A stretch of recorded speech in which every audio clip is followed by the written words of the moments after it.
Welcome back to the Rollup TV. It is Wednesday, September 10th. What's going on, Rob? Dude, pump is pumping. People are starting to get on the pump train. Shout out Thread Guy. Shout out to Alan for the call the other day. Further reinforced our conviction when Alan took the time to speak to us. You know, Pump's doing the same revenue as Hyperliquid is in the last 7 days. Varies, right? But yeah, 1/10 7 days of the market cap. 1/10 the market cap. People were saying that the ratio is off. Project Ascend is ascending. Dude, the revenue meta. I mean, we called it. It is the revenue meta. I was talking to like Lockie and some of the VC bros, and they were saying something like, dudes, somebody called this the revenue meta. I think we're spot on here. I think so too. You know, Ryan Watkins yesterday was telling us about this. I think also we talked about this with Vance, and he described the revenue meta. Yes, it's a very much like show me the money market conditions right now in landscape. And I think, there's a couple ways to look at it. You described this as this return to fundamentals. Crypto enters its practical era. And I think that is true. But at the same time, another phenomenon that's happening is we're moving from like a tech industry to a finance industry, which I think is another. That's what Ryan said. Well, I forget exactly how Ryan described it, but it is very much like the show me the money era. And I think what he was describing, yes, was this transition from this technology fundamentalism to more of like financial engineering type of technology, if you will. Like that is what's really moving the needle now. You don't see people decentralization maxing. You don't see a ton of like posturing about who's going to, these value accrual mechanisms in theory. It's much more like, okay, these are the value accrual mechanisms that are really working right now. And these are the ones that have real substantive, like substantial effort and practice and pressure on the market. So it just goes to show that I think it's a different skill set now as far as why this is happening and what is having an effect on the market. Yeah, I mean, we have an awesome lineup today. I think pretty relevant to the state of the last 2 days of the Hyperliquid saga. So, I mean, guys, if you were here with us for the last 2 days, we've covered the Hyperliquid saga in depth, the USDH saga. I believe we are still waiting for the final results, and there has not been any final decision yet. Andy, while we're on this topic, I came across something in the Shoal research Discord, which is great. Shout out our boys over there. Yeah. It was a dashboard, USDH tracker.xyz, and it shows which validators are currently signaling for which proposals. And I think we might as well call out the most recent USDH controversy. We've talked about all the proposals so far, and this idea that this proposal has been rigged since the beginning in favor of native markets. The evidence behind this, and it's somewhat circumstantial, is that native markets had the first proposal. Everyone else was scrambling to get this out over the weekend, and they came out on Friday, pretty much as soon as this thing went live. And now we have, let's see, the first and second top validators have not signaled anything. Those are around the hyper collective and hyper scanning. Yep. But third and fourth, which controls almost 20% of the vote, Infinite Field.xyz and Alpha Tix have both signaled for native markets. Hyperstake hasn't signaled anything. And then Athena with about 4.5% from Imperator, and Hyperion, who has about 4.5%, also native markets. Yep. Some on here for Paxos, another for native markets. And so now, the controversy that's being spurred by VCs alike is saying that the USDH vote is rigged. Yeah, Haseeb thinks it's rigged. I tried to get him on. He said he was not trying to be a part of the drama era, drama arc. I don't blame him. We have a really interesting lineup today, actually, that's relevant to what we've been talking about this week. First up, we have Nikhil, which is the chief product / technical officer at Circle, also now working deeply on ARC. So that'll be interesting to talk about why they didn't try to make any sort of proposal, what his take is on this whole situation, and also just generally kind of get some answers for the community about their decision to launch an L1. Then we have DeFi Dave of Cap Money. And if you remember, Athena just launched this stablecoin on Mega ETH. And people were really giving Mega ETH a lot of flack for launching the stablecoin, knowing that their native ecosystem projects like Cap are now basically directly competing with the chain. We'll see what Dave has to say about that and his take on the USDH situation as well. Yeah, and then kind of to close us out, we've got some RWA talk from the Centrifuge CEO, Baji, about RWA Summit, and then some of the latest Hyperliquid prediction market type of stuff with the Butter team. So should be a fun stream. And we have a bunch of great guests today. So I think we're looking pretty good. And our first guest is going to be Nikhil. So we're going to get him up, and yeah, looking forward to this. Oh yeah. Yeah. Nikhil's going to join in a few minutes. I think it is going to be interesting to hear why USDC is taking the route that it did. Obviously they currently control the USDC quote asset on Hyperliquid. They're absorbing all the yield from it. At the same time, and as far as I know, there's no revenue share program currently in place between USDC and Hyperliquid. But obviously Circle has a revenue share agreement with Coinbase. And so to me, it would have been like just pretty strikingly obvious that you would at least give Hyperliquid as good of a deal as you gave to Coinbase. Just first principles. You know, if it works for Coinbase, they're doing significant volume. Why not do it with Hyperliquid too? Yeah, I totally hear you. But I don't think Circle is just gonna. I mean, yeah, we got to see how Circle reacts to this. I remember when we were talking with somebody from, I think it was on Monday. We were talking about how the language to use for Circle, and I feel like we can't try to bully them to give away the revenue. I mean, look, they're making just on the Van Eck talking about getting gang tackled. Yeah, exactly. But then with Circle, it's like we can't just try to bully Circle and bully Jeremy Allaire into trying to think that he's gonna just back down to people because they're mad at him on Twitter because he's not sharing the revenue, because that's just not going to happen. It does seem, I hear you. Like, some people are going to respond differently to pressure from the community. Yeah. But at this point, it kind of feels like it's all, if all of these proposals are proposing to give 100% of the revenue to Hyperliquid and the community, it kind of feels like it's between zero or nothing. Like you either maintain control and you operate USDC kind of as a public good, if you will. That's what all these other guys are proposing. You give all the revenue to Hyperliquid, or you lose it anyway, and then you don't get any of the auxiliary benefit. Yeah.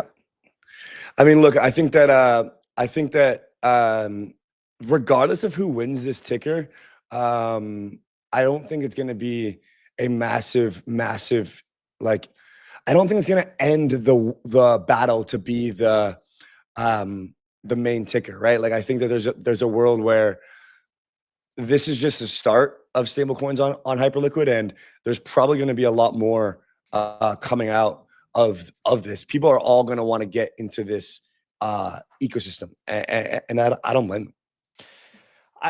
I agree. At the end of the day, it is just a ticker, but I think, and someone tweeted this, maybe it was Ryan, but he said, someone said that this vote is for the ticker, but it's really what matters is who wins the vote, because that is the shelling point for the community. And yeah, the prize for that is really just the ticker, but it is more than that, because it is the community alignment and basically the signaling that, yes, this is the stablecoin that we're going to choose. I agree. There's going to be several stablecoins that enter the ecosystem and are probably there to stay. Yeah. But kind of where my knowledge ends here is that, like, how does Hyperliquid, how do the markets work if there's a bundle of stablecoins? Because wouldn't that fracture liquidity? If we have different perpetual markets and spot markets across a range of stablecoins, and we use different quote assets for different markets, are we all of a sudden we're gonna have two Hyperliquid markets, one against USDH and one against I hear you. The other one? Like, how do we consolidate those markets? I don't know. And I think that's going to be a challenge for the Hyperliquid ecosystem to come to bear once we do inevitably see multiple stablecoins. I mean, look, man, this has been an incredible campaign for Hyperliquid. I mean, the token's at $55. It's going to close this weekly in 4 days. I mean, this thing could close above 60 on the weekly. I mean, it would be insane. We got the rate cuts coming. We have just people getting bulled up. Bitcoin having a little breakout this morning. Yeah, man. I mean, things are looking way more promising than they were a couple weeks ago.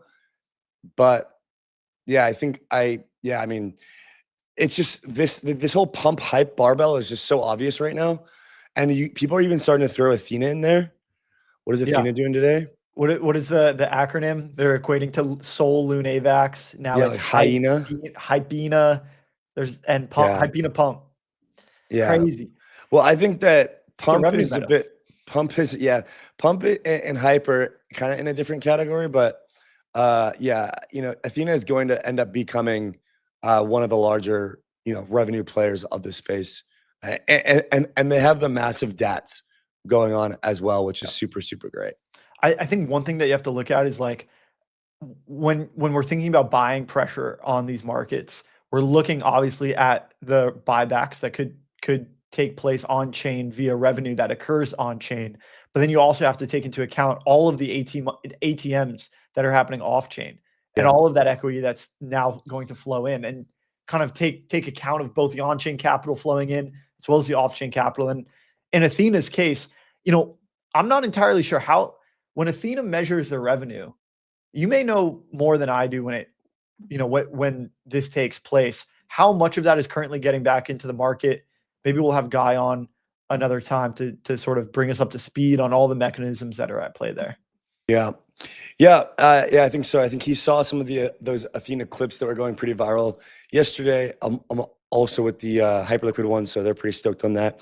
All right, we got Nikhil in the back. Let's get him up. Let's talk all things Circle, ARK, and more.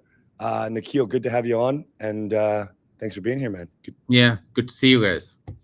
Likewise. Indeed, a lot going on. There's a lot going on in the space, notably with Circle, with ARK, with payment chains, Hyperliquid's USDH. It's moving at 1,000,000 miles an hour. Lots to cover, but first we'll just love a quick intro, man. It's the first time that we've met you. What do you do at Circle? What is your what is your favorite thing to do in crypto? What's your background? Yeah, man.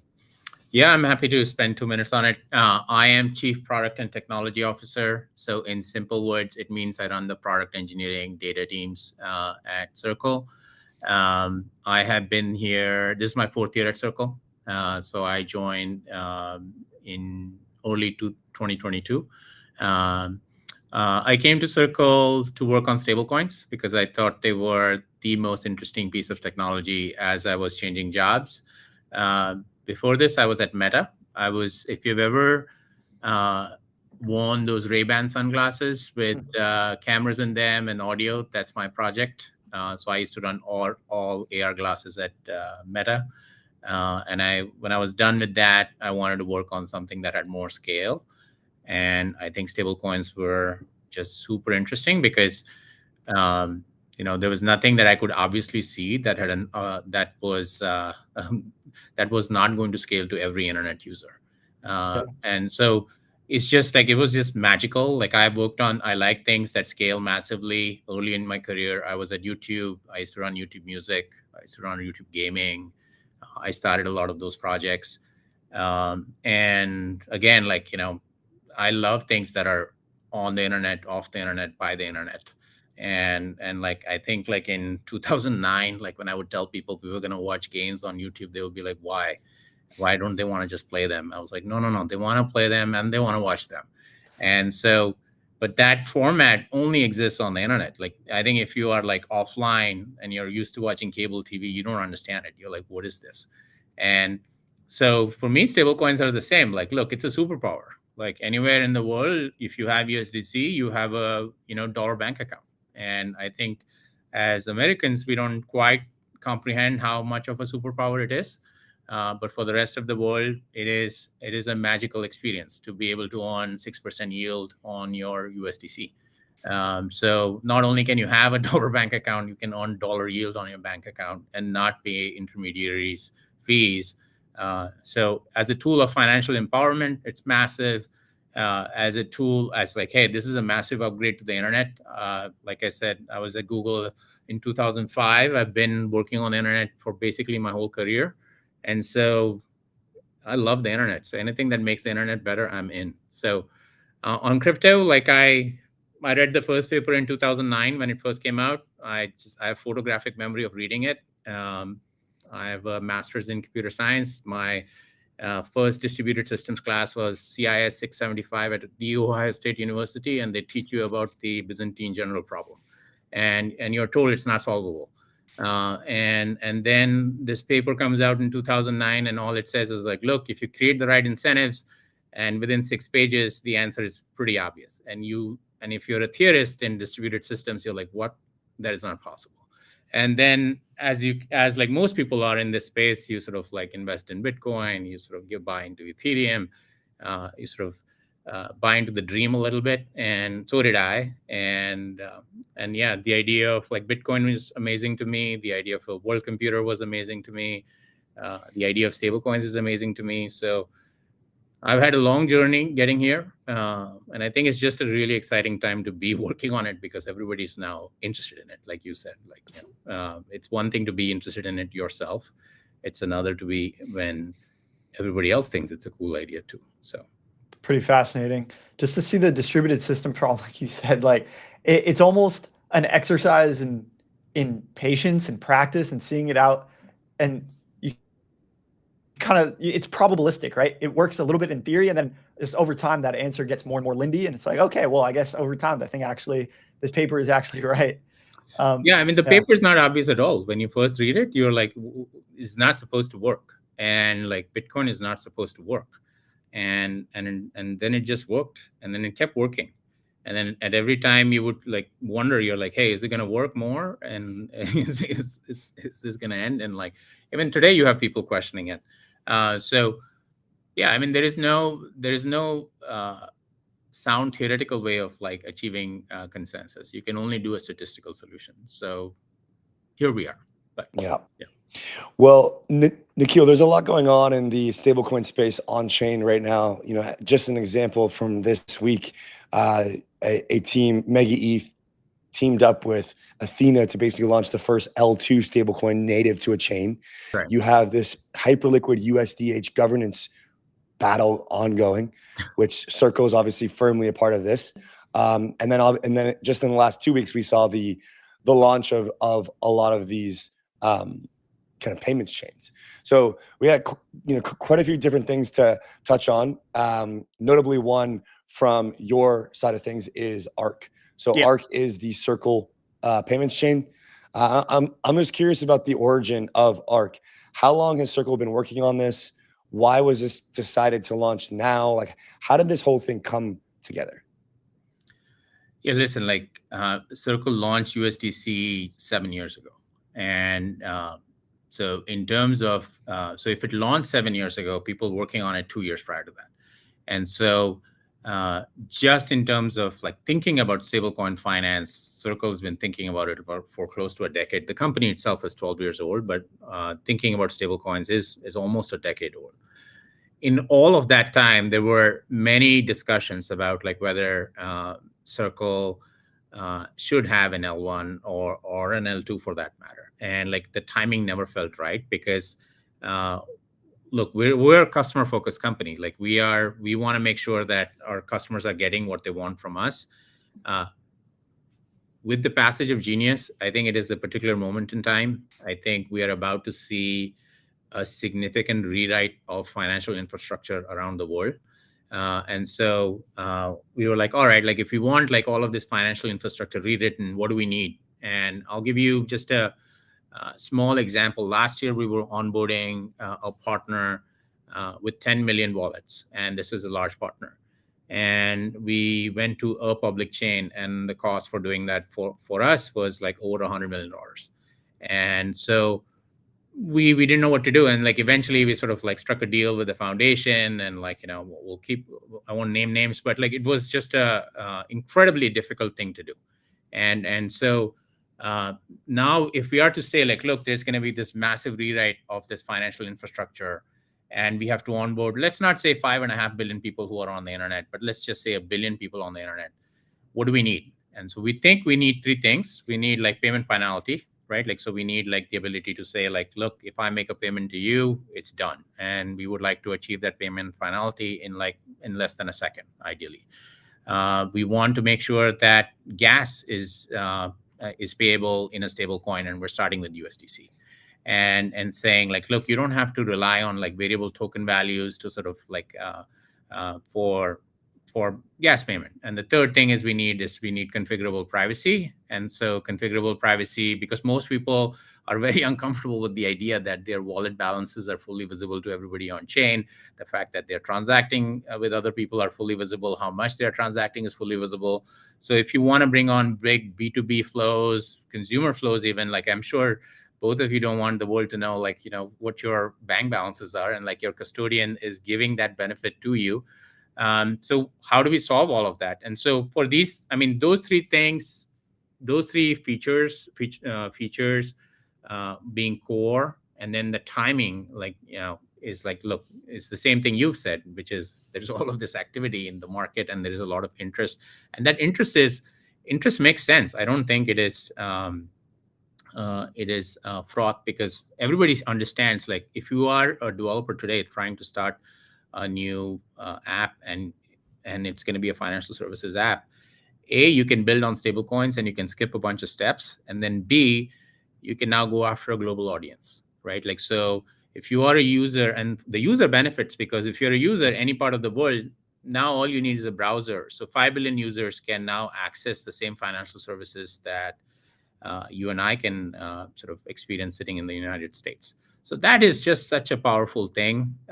We need a chain to be able to do that. That's why we're building one. Ours is not going to be the last one that gets built. There are going to be many, many that get built. And the existing ones will also thrive. So, yeah. And I think as you start to proliferate USDC further, you built a custom chain that is specifically purpose-built for USDC. You know, one thought that crosses my mind is that, you know, the US is currently pushing stablecoins hard. You mentioned Genius. The Treasury Secretary Besson has also said 3 billion, trillion, we're talking trillions here, in stablecoins by 2028. What do you think happens to the other currencies around the world? Like, people are understandably so going to switch to stablecoins. They're going to get access to dollars and even yield on those dollars. I don't imagine that these other bureaucracies, the other countries that issue their own currencies, are just going to bend the knee. I'm just curious. This hadn't really crossed my mind before, but what do you think those other countries do with those other currencies once those citizens start to transition to a dollar-based economy, and probably a stablecoin dollar-based economy? Yeah, look, like, what we have built is infrastructure, right? Like, for the dollar. That same infrastructure can be used for any currency anywhere in the world. So going back to my point about that, look, we have this infrastructure. If you are a developer today building financial services, if you're a company building like financial services, if you are a government who wants to stand up financial services, how are you going to start? Like, you should start with an on-chain solution, right? So I think it's kind of, I liken it to how, like, the internet first came to the US and then it sort of spread to the world, and then it thrived in the rest of the world. Like, the first decade of 2000s, like, I think the internet was a very US concept, right? Like, you had Google in the US, you had then Facebook in the US, and like all of these other big, Yahoo was in the late 90s, was a big deal. And it was a very US focused infrastructure, very US focused internet economy. But I want to say, like, after 2010 all the way to now, like, there was the rise of China, there was the rise of other countries who have like large internet, large user bases of internet, and they got the same apps, and sometimes they got better apps, right? Like, I think, like, on messaging, they got, I would argue that the rest of the world got better apps than we did, and now we have really good apps as well. So I think of it as the same thing. I don't think of it as like currency dominance. I think of it as like, look, sort of distribution of this infrastructure, and a lot of times what we do in the US is sort of show the world how it is done, and then a lot of the world copies it, and sort of like localizes it to good effect, right? And I think that has been sort of what the US has invested in all these years in globalization, saying like, look, we do things a certain way where it makes sense for the world to do things the way the US does it, and that's good for us, and it's good for the world. And I think stablecoins are the same thing. Like, I think it's good for us, it's good for the world. But different countries will come at it like at different pace.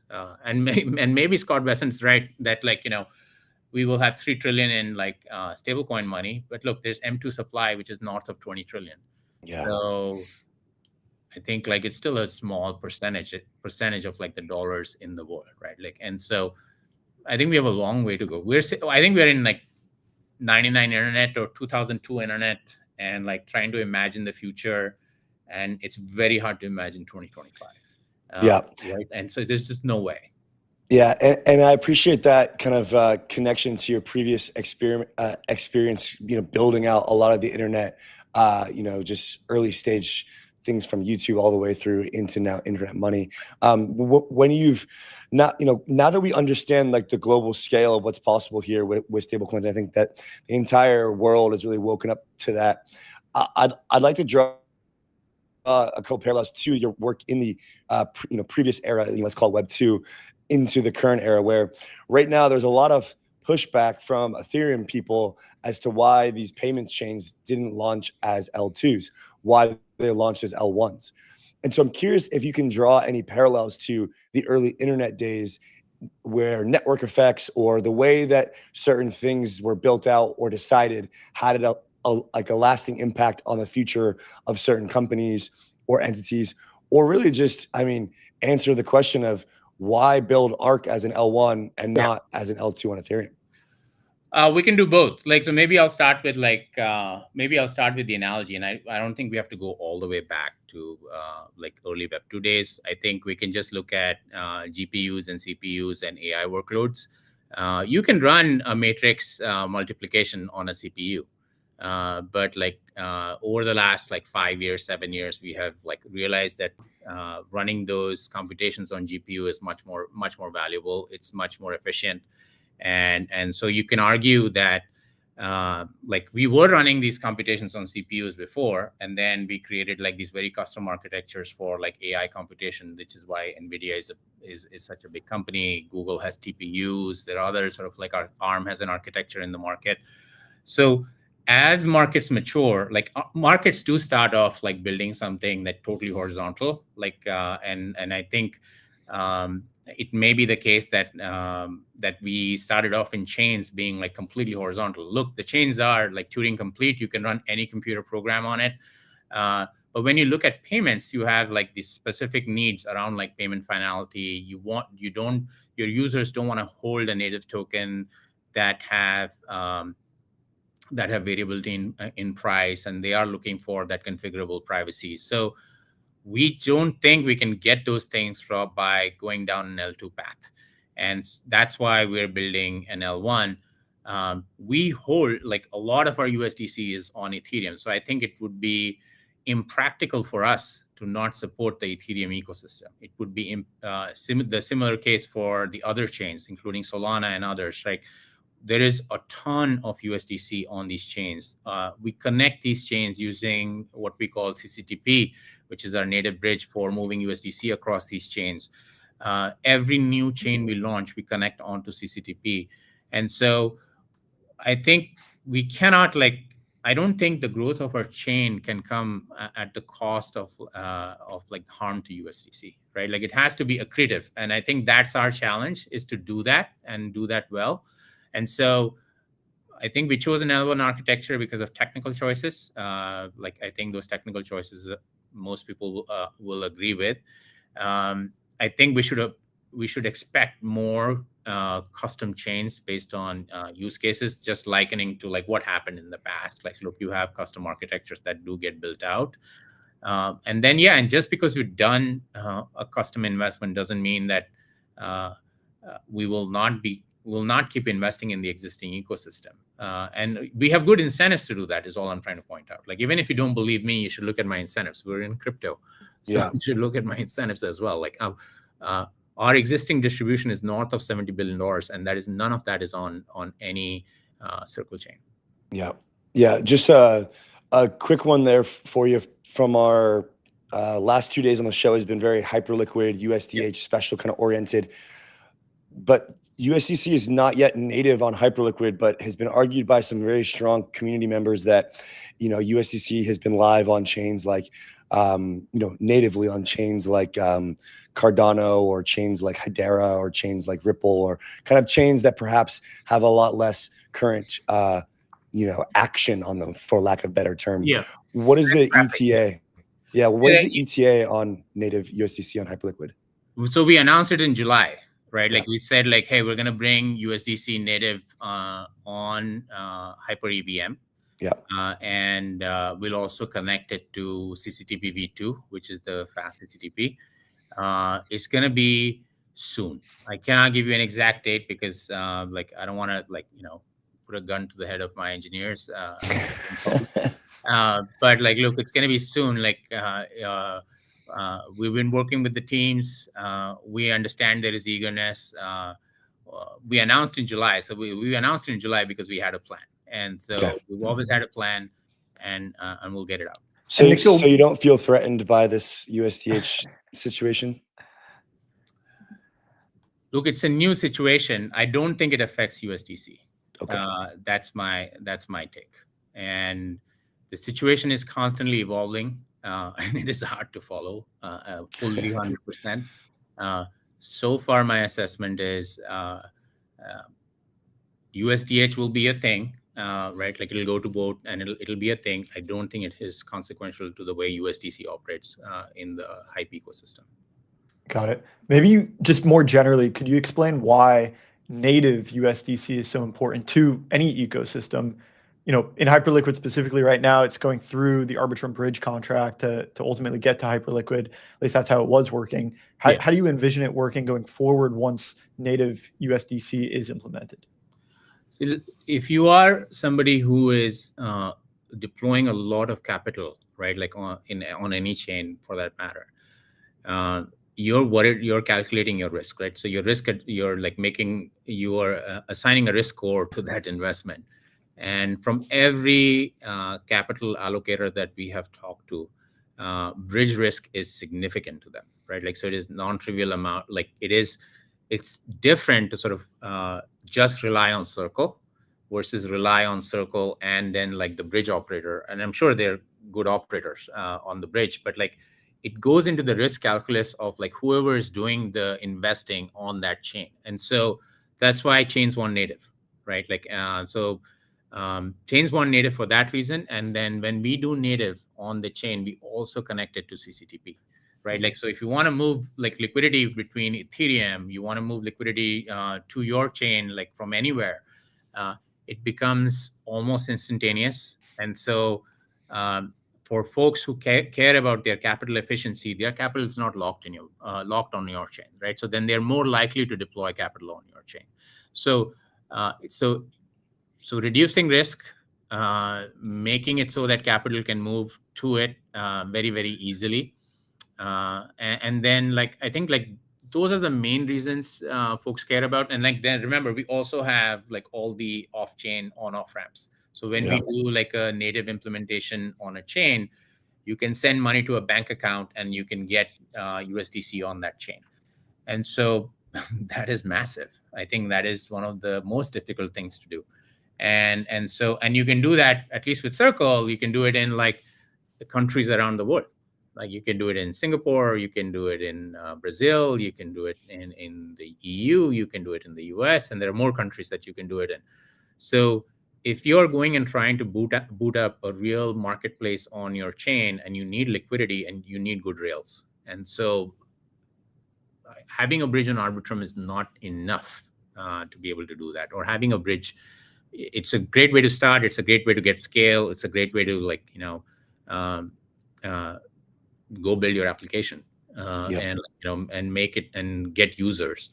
and then like it becomes obvious that you're going to want natives, so because you want to attract this capital, you want these users, you want the capital, and then you talk, and like we'll keep doing it. We'll keep adding. There will be more announcements from us on native implementation, because like I said, all our business is not on Circle Chain, is not on Arc, and it would be foolish for us to ignore that.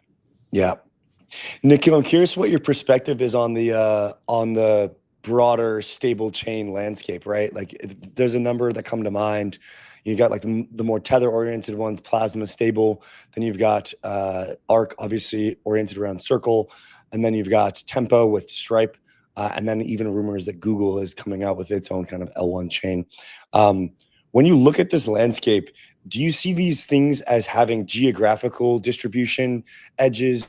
Do you see this landscape of being different types of countries or different types of user bases that make an edge? Is it a tech differentiator? Is it a distribution via payment processing systems and POS systems and the App Store? Like when you're looking at the landscape, what is the differentiating factor across the board for these? What are you guys ultimately competing on with each other? Like what are the set of kind of competitive variables here that Circle wants to win with Arc? It's a really good question. So, like, yes, I agree. There is a lot of activity on these chains, on new chains as well. My take is that it is sort of trying to figure out like if there's going to be like one website or there are going to be many websites on the internet, right? Like, and there's going to be a head and then there's going to be a long tail, and I think the head may be small in that like there may be like a Google and a Facebook and an Instagram and maybe like 20 properties that like dominate traffic. And then there will be a long tail after that. The cost of like bringing up a chain is going down. Like, this, like to bring up an L2 is not very difficult, but to get the incentives right, to go to market with the right application builders, to get everybody aligned on the vision, to build something that is performant, that does not go down, and to do it globally is very difficult. So that last 20%, the first 80% is easy. I think the last 20% is incredibly hard. And I think for those teams that can solve that problem, that last 20% is where I think like the chains will be able to differentiate and will be able to solve real user problems. Like I said, like I was going to my example about those 10 million wallets. Yeah, you can go create wallets, and when you're doing it subscale, you don't care. But suddenly when you're doing it at like massive scale, you're like, I can't afford this. And like, so it's unknown like what the future will look like. I mean, I can't make a prediction. I think we will be there. There will be few others who are there. I think the existing public infrastructure will be there because that's valuable for a majority of use cases. Yeah, I don't know. I don't know the future. It's very hard to predict. I wouldn't have predicted 2025. Like is how I'll say it. Andy, I think you're on mute there. Sorry, guys. What is the development timeline for Arc? We should be in public testnet soon, and then we'll get out of testnet when we're ready, and that should also hopefully be soon. Beautiful. But we're working very aggressively on it. We acquired a team last month to help us with the consensus part of Arc, and so we have really smart folks on the team, like working on consensus. We have smart folks working on applications. We are, we'll get the public testnet out. We'll get the feedback. Hopefully, we don't get bugs, and then we'll go. Yep. Nikhil, thank you for your time. Great work on Arc. I think the entire crypto community is excited about the rise of these more kind of payments, institutional type chains. I think the Ethereum community is upset, but happy that you guys are using EVM, if that remains. And I think that there's just a lot to come in the stablecoin race, guys. There's a lot. Yeah. Thank you, guys. I really enjoyed the conversation. Thanks for coming on. See you next time, Nikhil. Yeah. See you soon, man. Cheers. Yeah. Bye. Rob, takeaways. I mean, I think Nikhil's got all the right answers. I mean, Obviously, this is someone who's done it before, which I think is pretty important when we're trying to scale to trillions. And he also gave another sense of the TAM, which is that it's not just 3 trillion in stable coins, it's also 20 trillion in M2. And I think that's not just, if I understand correctly, that's not just the US. Like, we're talking global M2. Yeah. Like, that is like, they've already got, what do you say, 60 billion, maybe 90 billion. There's just a lot of room for Circle. Circle's around 60 or 70, I think. For circulating USDC. Yeah. All right, guys, we have DeFi Dave coming up next from the Cap team. He will be repping the stablecoin thesis as well on his end. Should be a fun conversation. Very interesting setup from the Mega ETH side. So definitely curious on his perspective there. The latest with Cap and Symbiotic, some of this USDH Hyperliquid stuff as well. So yeah, guys, I think we're gonna get him up and get ready to rock and roll. Hello, Dave. How are you, man? Hey, can you hear me? Yeah, we can. Welcome to the show. Can see you, hear you. Everything's good. There we go. Okay. Now we're working. Sorry about that. How's it going, guys? Dude. Thank you so much for having me on. Dude, you always have the swag. This is my work uniform, the cherry blossoms. Like, when I put this on, I know, like, okay, it's time. It's time to get in stablecoin mode. It's time to lock in, stay pegged, stay stable. So yeah, thanks for having me on, Andy, Ravi. I love how you reached out to me after my Pendle post. Yeah. And like, it's funny being in DeFi for so long, but some things just kind of like go past your head, or you don't really pay attention to it. Like, Pendle's been around for a long time, since like 2021. And I even interviewed Pendle for my old podcast at Flywheel, but I didn't really understand Pendle until Cap. And when we started our own, when we launched and started our Caps points program, I was like, oh, this is really cool. And like, that's how I came up with the yin and yang comparison with it. And like, and everything we're doing at Pendle with the Pendle team, with our YTs, which I think are a great opportunity right now, not financial advice. Dude, I think it takes everyone so long to understand Pendle because it's just complicated. Like, you're in the trenches if you understand how YTs and PTs work. Yeah, and like, how I basically broke it down in my post is like yin and yang. And like, what Pendle does, you have the yield token, stake CUSD, and that's the whole. And it separates them into 2 parts. So you have the PT, which represents duration and time. And then it's completely strips the yield from it. And it's only the token. And so it's a 0 coupon bond. And so, these Pendle markets, they last for a period of time. The stake CUSD one lasts for another 140 days and ends January 29th. So on January 29th, that PT token, PT stake CUSD, will be worth 1. It will be worth 1 stake CUSD. Yep. On the other side, so that's like yin. Yang on the other side, the YT token, that's the volatility, that's the yield, that's the floating token, and that's pure yield exposure. And so with that, that is the opposite of the PT, because at the expiry date on January 29th, that's worth 0. But they have this thing, I think, where it gets confused. People are like, there's all these random stats, like what's implied APY, what's this APY, that. So the implied APY is just like another way to say price. And so, for example, with like stake CUSD, it's like a few days ago, the implied API was like 14%. And if you're like thinking in your head, like, okay, like the delegators are coming online, the operators are going to start borrowing, the API is going to increase. It's logical. So you could have bought the 14%, like the YT token of YT stake CUSD at 14%. Now, last time I checked, it was 16%. And since then, we had our first delegation from Renzo to Concrete. They were delegated $5 million to Concrete. Concrete did their first borrow of over $2.5 million. We have another few million coming online. And so if you're thinking like, okay, there's 87 million cap in circulation, and there's more delegations coming online, there's gonna be more borrows. Well, you're thinking to your head like, wait, that implied APY, the interest rate's going to increase. The implied APY, which is the equivalent to price, is going to increase as well. So like, that's just like one mental model you can like use. So that's how I'm thinking about it. Do you guys have any questions? Does that make any sense? Makes total sense. Yeah. Yeah. I think, yeah, go ahead. Yeah. So, I mean, obviously separating the yield into like the position into principal and yield, I think is one way to think about it. But then what I really like about Pendle is that oftentimes, you know, in the traditional markets, you have Jerome Powell come on and basically tell us what the interest rate is, right? That is very centralized. It's extremely authoritative. Like that is what it is. He's chairman dictator of the US, Federal Reserve.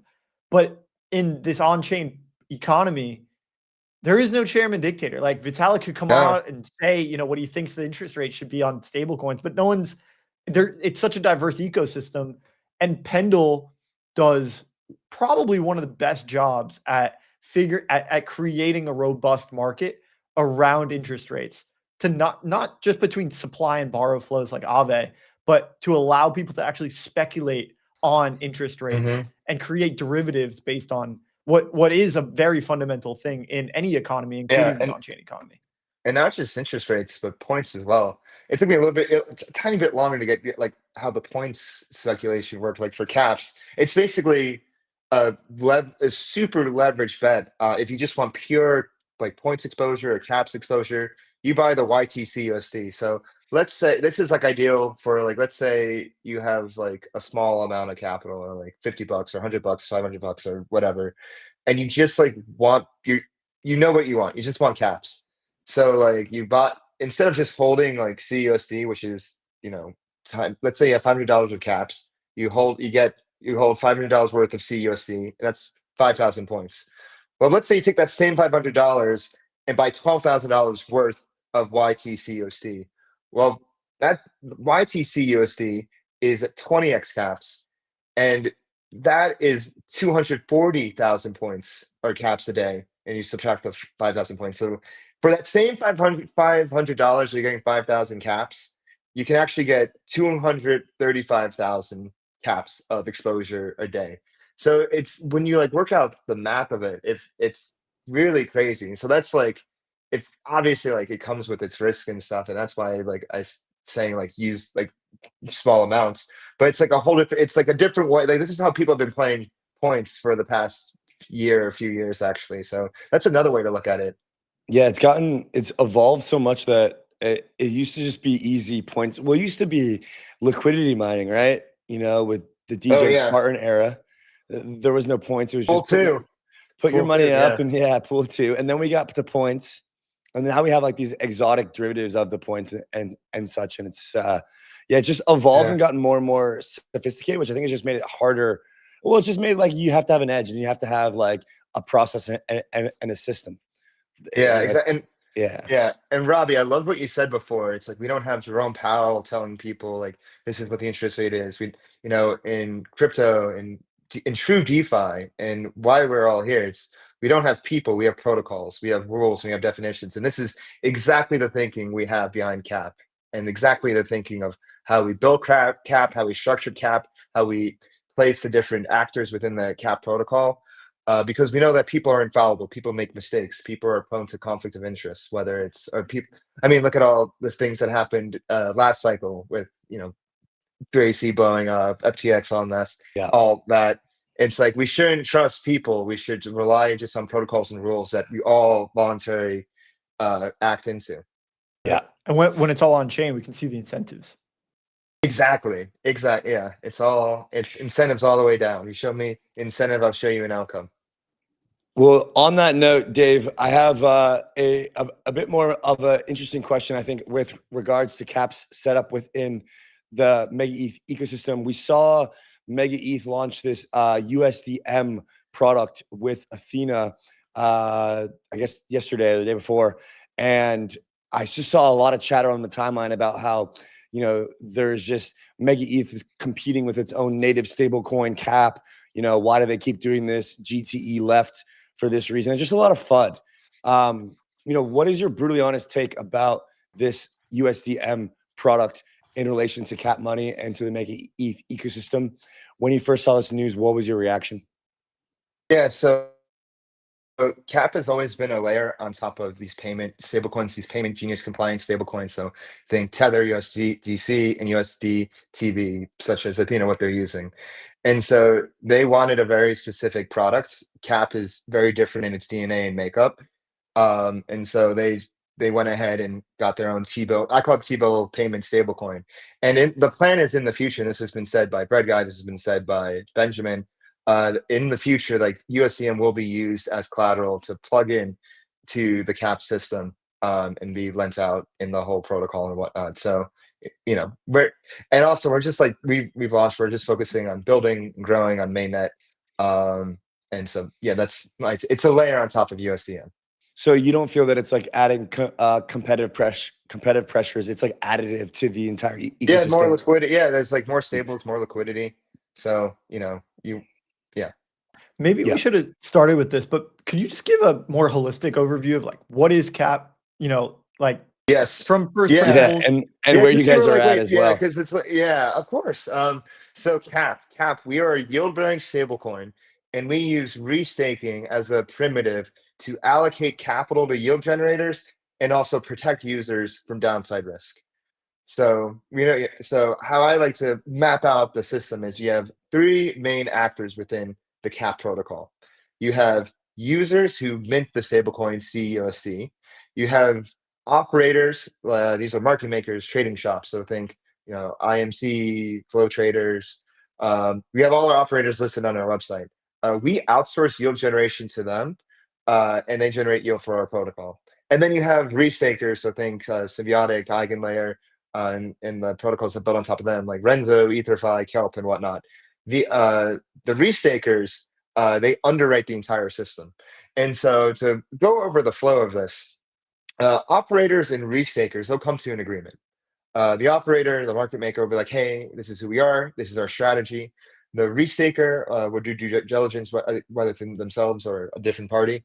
And if they feel comfortable, they decide to delegate their capital to the operator. So Renzo will delegate their capital to Concrete. This was the first delegation that happened.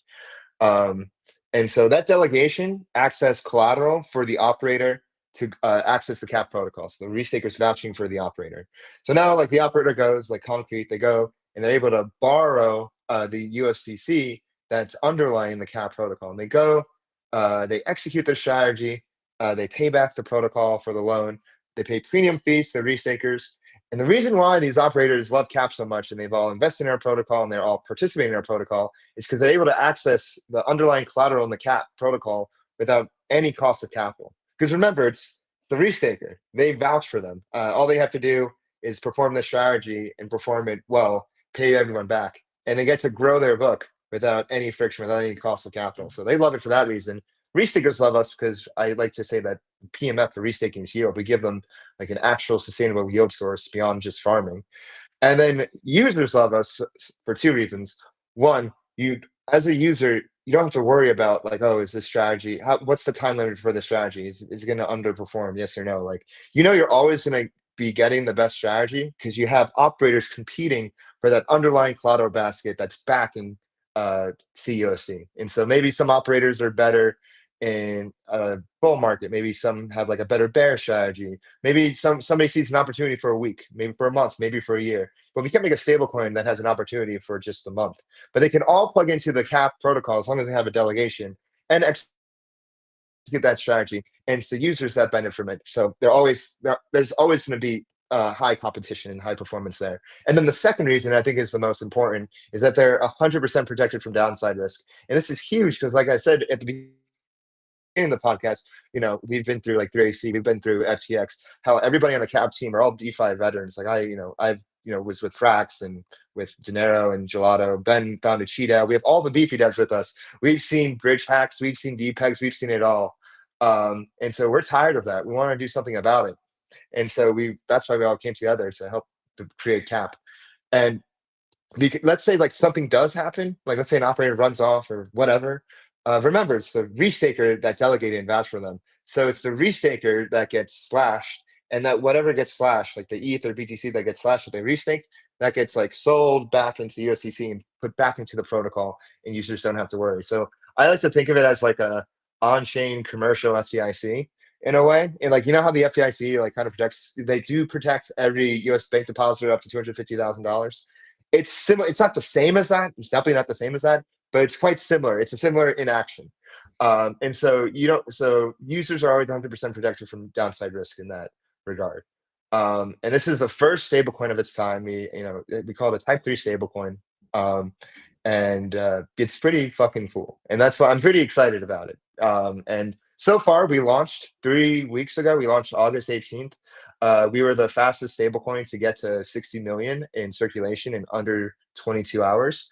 Currently, we're sitting at 87 million circulation. I think 92 million TVL because we had the delegation and whatnot.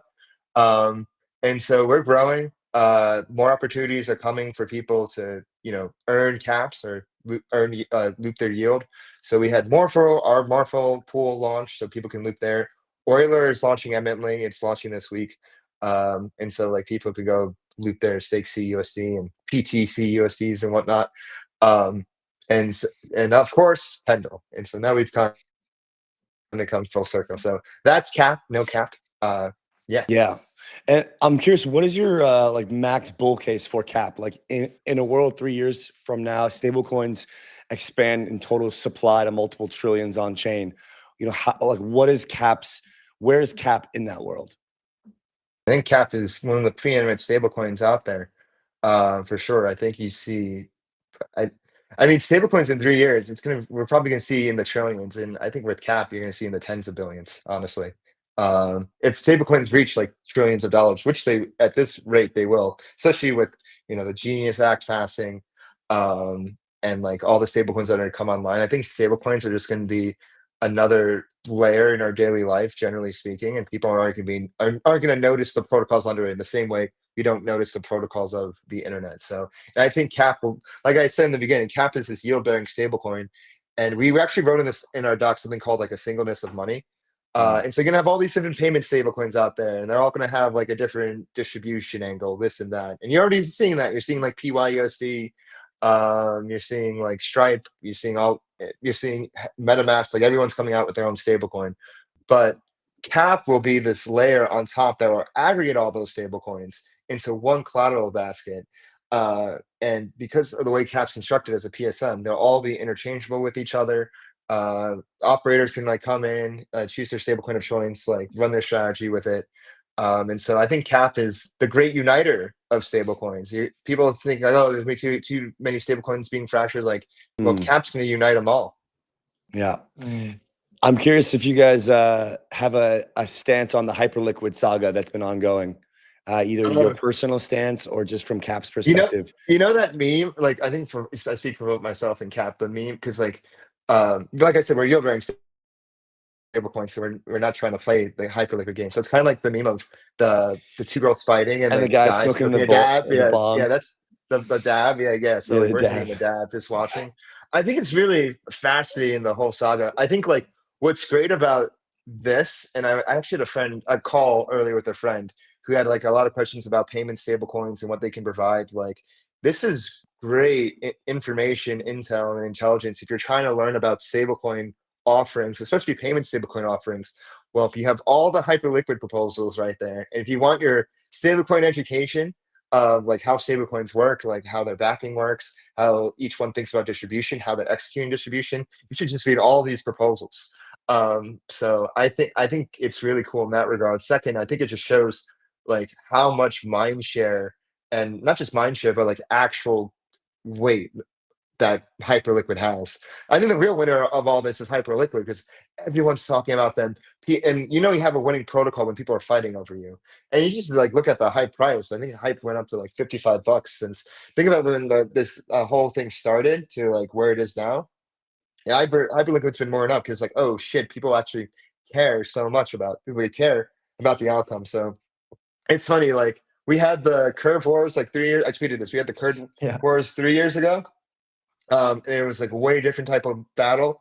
And now we have the Hyperliquid wars. So it'll be interesting like to see what the outcome is. It's like, will it be native markets? Will it be Paxos? I really love how everyone's just like bringing their A game here and bringing this, like, it's like a genuine discussion about stablecoins and their offerings. Dave, we're speaking about this USDH, this proposal quite a bit, and one of the things that came to mind was that it kind of felt like it kind of felt like some of these really big stable coins, the Circle with the USDC and Tether with USDT, they were sort of pulling the ladder up from under them, and they were doing that by essentially launching their own stable chains, and they were taking this direction where it felt like they were kind of taking this monopoly on the industry. And it seems like you don't view it that way. How do you think, as the stablecoin circulating supplies grow, do you see kind of like the rich get richer and these bigger stable coins start to accrue more and more of the total value here? Or do you think, obviously with Cap being, not one of those two, but kind of, garnering market share, you anticipate to grow market share, I'd imagine.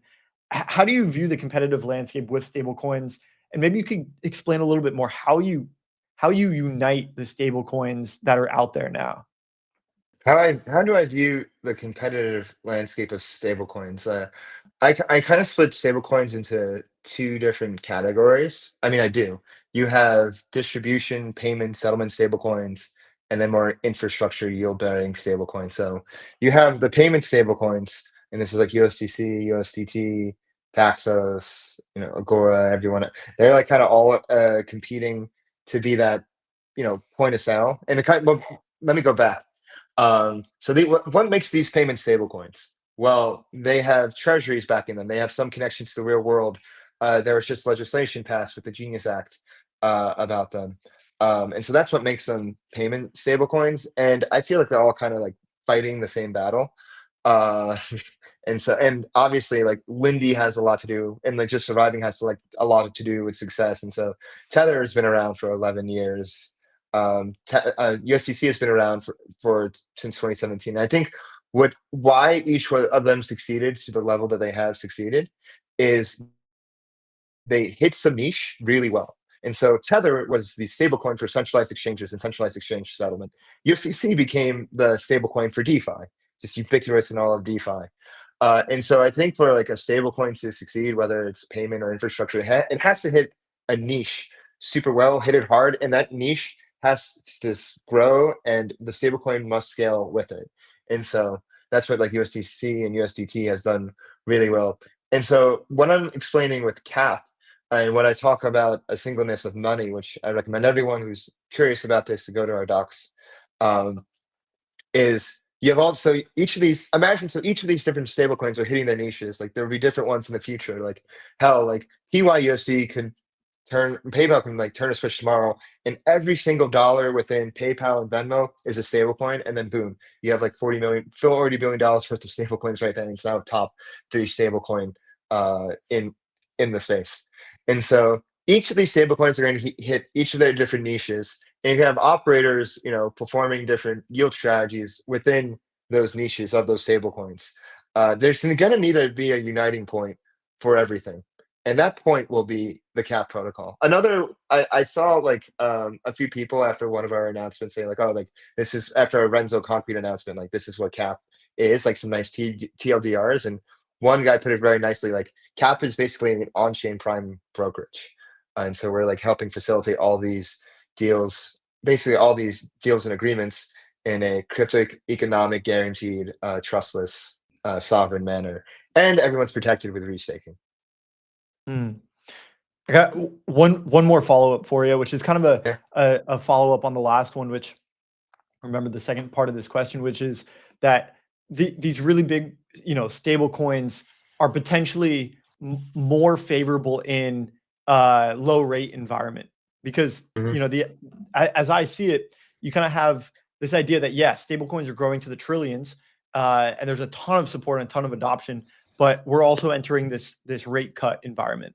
And as the yields on T-bills and these stablecoin reserves comes down, the stablecoins that are poised to do the best are the ones that have a greater capital base. Because then, even though the yield is smaller, because they have a large capital base, the delta that they can draw is still, they can still generate quite a bit of revenue.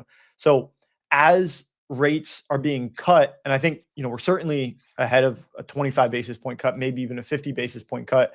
how might Cap, with the mechanism that you guys have laid out, how will Cap stablecoin react to a rate cut environment? I think it's incredibly favorable in a rate cut environment. I'm like kind of like salivating at the mouth because it's like people are going to be hunting for yield. Like basically, like when J Powell like brings the yield down, it's like okay, like game's on, let's go. And so it'll be a lot easier to borrow, and people are going to be like, okay, like where can I actually find the opportunities out there? People are going to want to take more risk. We've seen this happen before. We saw this not just, but like 4 years ago when they like brought rates down. It was just like open season. We saw it happen. So the same thing is going to happen. But the difference this time is instead of all those lending and prime brokerage and whatnot happening off chain, it's going to happen on chain. It's going to happen on Cap. So I think it's incredibly favorable for Cap, and I'm excited to see what comes of it. Yeah, Dave, what's your kind of on-chain life looking like these days? Like, are you doing like, I just say, speak from personal experience. My entire trading strategy or investment strategy was like 2020, 2021 was like clicking as many buttons as possible, every yield farm, every deposit first, early into everything, tens of transactions a day. And now it's kind of changed into more of like very select opportunities, trying to hold quality assets, maybe earn some yield, understanding smart contract risk. Kind of like, what is your DeFi, evolution look like from your on-chain experiences? I think my path is very similar to yours. Going from being excited like a kid in a candy store, just like trying everything, to be like, okay, like let's slow down. Like I don't need to be like pressing every button. Let me just do a few things. So a few things I'm doing right now is like I'm obviously like a user of my own product because I think it's fucking dope. And so right now I'm staked in CUSD, looping that on Morpho. I played with Pendle a little bit. Like I said earlier, like I recommend everyone like checking back on that. I'm on Hyperliquid, supplying to the Volantis pool on there. I like Kinetic as well too. I still like love my boys at Barachain. I know they haven't been in the conversation recently at all, but like I think they're still at heads down grinding, and there's still people there. So I'm out there. I just have my bear on Dolomite. Shout out Dolomite, shout out Corey. I think they built a fantastic protocol. And so I'm kind of chilling with like those things right now. And then just like holding ETH. Nice. Nice. Yeah. I feel you, man. It's just like there's now so many different things happening, so many different projects to you kind of just have to keep your focused. Yeah, like I'm busy with Cap. I don't have too much unless like it's something like the periphery of Cap that has to like directly do with Cap. I'm usually just like, okay, there's only like so much. There's only so many different things I can like bring my attention to. I'd rather like chill and then whatnot. Well, dude, where can our community get involved in Cap? How can we help you guys out? How can they bring TVL? What kind of yields can we get? Yeah. So if you want to get involved with Cap, you can head over, follow us on X, Twitter, at @capmoney_. Join our Discord as well. Our website's cap.app. If you want to like get in the protocol, use the protocol, go to cap.app/swap. If you want to earn if you want to earn caps or points, just mint CUSD, chill. If you want to earn real yield, which is around like 11-12% real yield, then just swap into stake CUSD. And then we have all our articles too on our Mirror and blogs where you can go into Pendle and play with that, go into Morpho and all that. So yeah, and follow me on Twitter at DeFiDay22. Feel free to message me. And if you write about Cap, I will probably DM you and thank you and ask for your feedback. So that's where you can find us. DeFi Dave, DeFi OG, Cap Money, coming live. It's live, points season. Thanks coming live on, man. Thank you so much for having me, Andy, Robbie. Hope to see you soon. Yes, sir. We'll see you in New York probably soon, man. New York or Florida. All right, buddy. I'll see you. Nice, brother. All right, Rob. Well, I'm glad to hear from him about the USDM situation not being super just competitive and over the top for their product vision. I thought that was good to hear because, it kind of looked.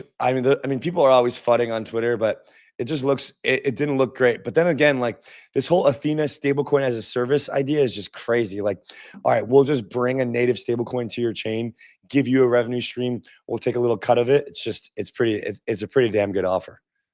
Yeah, it is, dude. I mean, like, it's a win-win. The only one who's losing is maybe the other stable coins on the chain. But then we hear from Dave, and he says, no, like, actually, it's still bullish. It brings more liquidity, it brings more TVL, and it brings more potential, you know, because Dave's stablecoin is a restaked stablecoin, which means that in theory, you could put some more of that TVL that ends up on Mega ETH.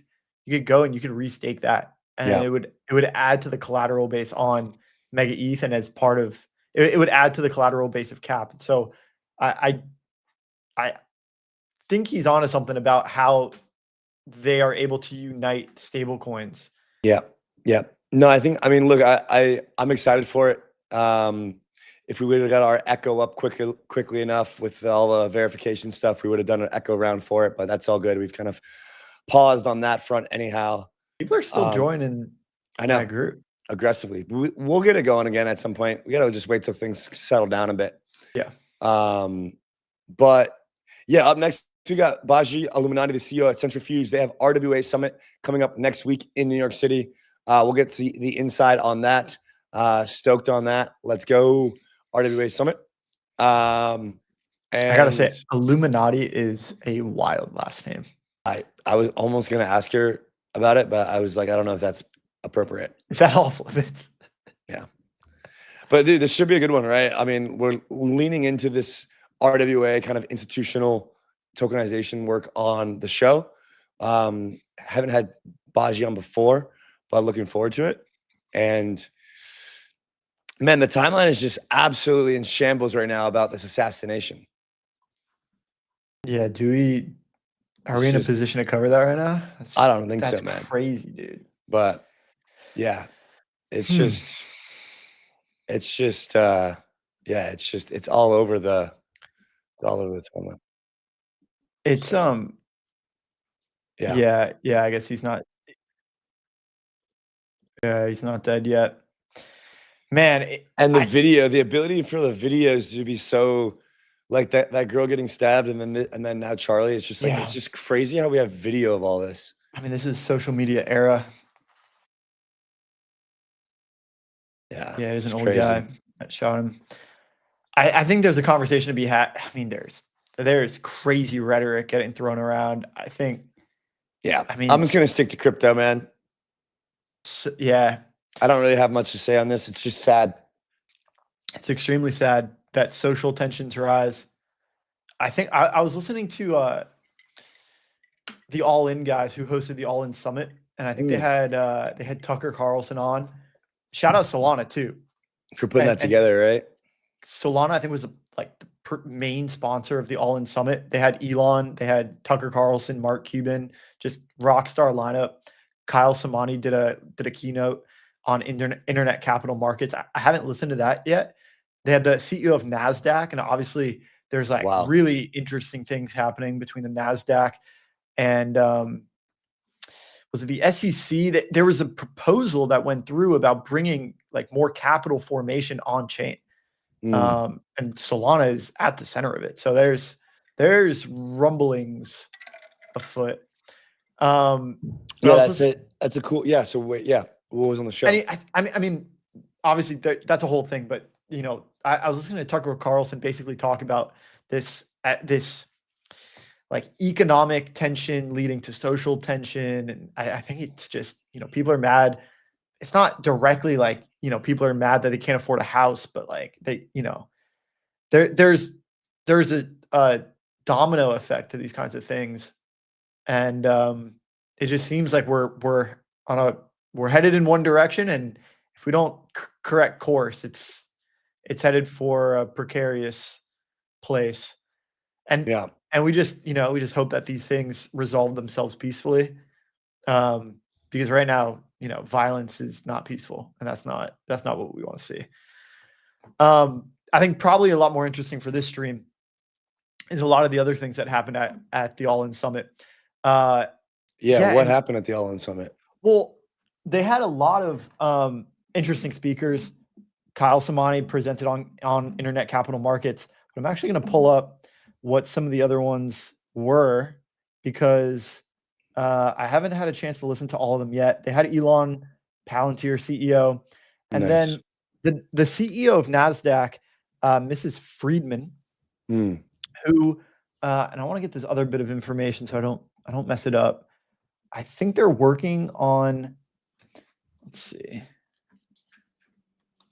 Yeah, All In Summit was one of the cooler looking events that I've seen from the crypto conference perspective in a while. It was like pretty, it was pretty like outside the space, you could say. It's like at the frontier, you know, like this is kind of pretty cutting edge across. It's cutting edge, but across multiple different industries. So it's kind of this precipice of like AI, crypto, politics, and policy, and it's like the bleeding edge of all three of those. And these are all emerging technologies, so they all sort of intersect at the frontier. And so, yeah, I think it was. I mean, it was a really well thought out and well put together event of several forward-thinking, some of the most forward-thinking people out there. Shout out to the All In guys. Obviously Solana, title sponsor. And so the CEO of NASDAQ was there. Yeah. Side note, I think the Hyperliquid did more in profit like last week or something or maybe last month or last quarter than the NASDAQ, which is pretty insane. It was like 1.3 to 1.1 billion in profit. Yeah. What? Yeah, we can find that tweet, but Hyperliquid outperformed the NASDAQ over, I think it was the extent of a quarter. My God. Sign of the times, man. Don't call top yet. Anyway, NASDAQ files with the SEC to allow tokenization and blockchain listing of stocks. And I think this was, and I haven't had a chance to listen to her panel, but I think this was a subject. And one of the things that she talked about, NASDAQ follows Coinbase, Kraken in proposal of stock tokenization. And so we're already starting to see these like derivative markets, X stocks. Robinhood came out. They said that they're going to list some of these stocks, but it was like pre-public IPO, pre-IPO sort of listings. And it was all just derivatives markets, kind of like Hyperliquid's pre-markets. But then just today or yesterday, the SEC chair, Paul Atkins, came out and said, we're going to allow capital formation on chain. Yeah, so I saw that. ICOs coming back, baby. Essentially ICOs. And we're going to have this crossover of public on-chain listings. Like, there's going to be some sort of regulated offering that has a portion of their shares on the NASDAQ or like regulated brokerages, and then a portion of their shares on blockchains. And those are going to be maybe there's off-ramps, on-ramps between one another. I think what we're going to see is there is a gap in the industry for a company that solves the regulatory arbitrage between a brokerage and a blockchain, so that I can redeem my shares on Interactive Brokers for a tokenized version on chain and vice versa. We're going to see a ramp, and it's going to get built. Yeah. I mean, I think, there's going to be, I think the end game is for like Robinhood and these others to have this one unified interface. Like, imagine how cool it would be if I could like just pull up one app on my phone and I would have like, all right, here's what my rental property is. Here's what my stocks is. Here's what my crypto accounts are across all on-chain and exchanges. Here's what my commodities account is. Here's what my money market fund is. Just like everything all in one place. Dude, it'd be just so good. Combine that. I'm a build on that, because we also, I think there was a real piece, whether it was a bill somewhere in the legislation, they're talking about allowing crypto to serve as collateral for loans and like mortgages, right? And so if you have this everything app, and frankly, I want to remain crypto native. Maybe I shouldn't even say this, but Robinhood is in the lead for this. Like, for this everything app. They're also, I mean, congrats to them for getting added to the S&P. Like, they're in a position to offer stocks as a regulated brokerage, also to launch their own chain and offer, crypto, listings. Yeah. And then if they have both, it makes sense for them to be the ramp because they have both on their ledger. They have the crypto, they have the tokens on their chain, and then they have, stocks on their balance sheet in the regulated brokerage. And it's just an accounting function to bridge those. Same way that Layer 0 does OFTs, same way to Circle does CCTP, right? It's just, you just debit one column, credit the other. So I think they're in a really good position to capitalize on that gap in the market. They are probably in the best position to be kind of that everything app. And then if you have everything in one place and they can almost add that third piece of like a neobank, then they can start to offer credit based on all of the collateral that you have in your everything app, property, money market, crypto, stocks. All of this is taken into account. They do some risk monitoring to assign it a risk score, assign some custom loan to value, and then issue a loan or a mortgage. And that I think that's the direction that we're headed. The traditional banking system is so cooked unless they partner with one of these more progressive neobank forward-thinking technology finance apps. Okay. Well, I think that there's a world where the entirety of finance is going to be on chain, and we will exist in that world. But it starts with stablecoins. It's been 7 years, 8 years since we're talking about stablecoins, and it's been a slow journey. But I think a lot of us, I think it's ironic. There's a lot of this pushback against Circle and this USDC chain and Tempo, but really it's like this is all accelerating that, like kind of what you're saying, and yeah, I think it's important to separate out what people's incentives are and the tribes that they belong to. And we're gonna have Baji join us here in just a few moments to talk about RWAs, which is another really significant piece to this, because you could say RWAs, like who cares about having some, corporate private credit asset on chain? Like it's Bitcoin or nothing, right? It's the only hard money that exists. But I think we have to be realists at the end of the day. And it's like, you see kind of the revolution or the evolution of this. And I think a lot of the Bitcoin maxis and some of like the people at crypto anarchists that were in it for the cypherpunk movement. Yeah. They got into it and they were looking at almost this revolutionary transition from the traditional financial system to the on-chain financial system. The cypherpunk movement was very much libertarian. They want to go flip a switch and cause this overhaul, right? But it just doesn't work like that in practice. Like that sounds maybe in theory that sounds fine, but it's like we spend so much time trying to convince them to use our coins and our rails instead of just being like, okay, why don't we just bring their world onto our world and start there first? This is not make them come. Exactly. This is not a revolution. It's an integration with the existing system. Yeah. And I think you see that a lot with the Trojan horses.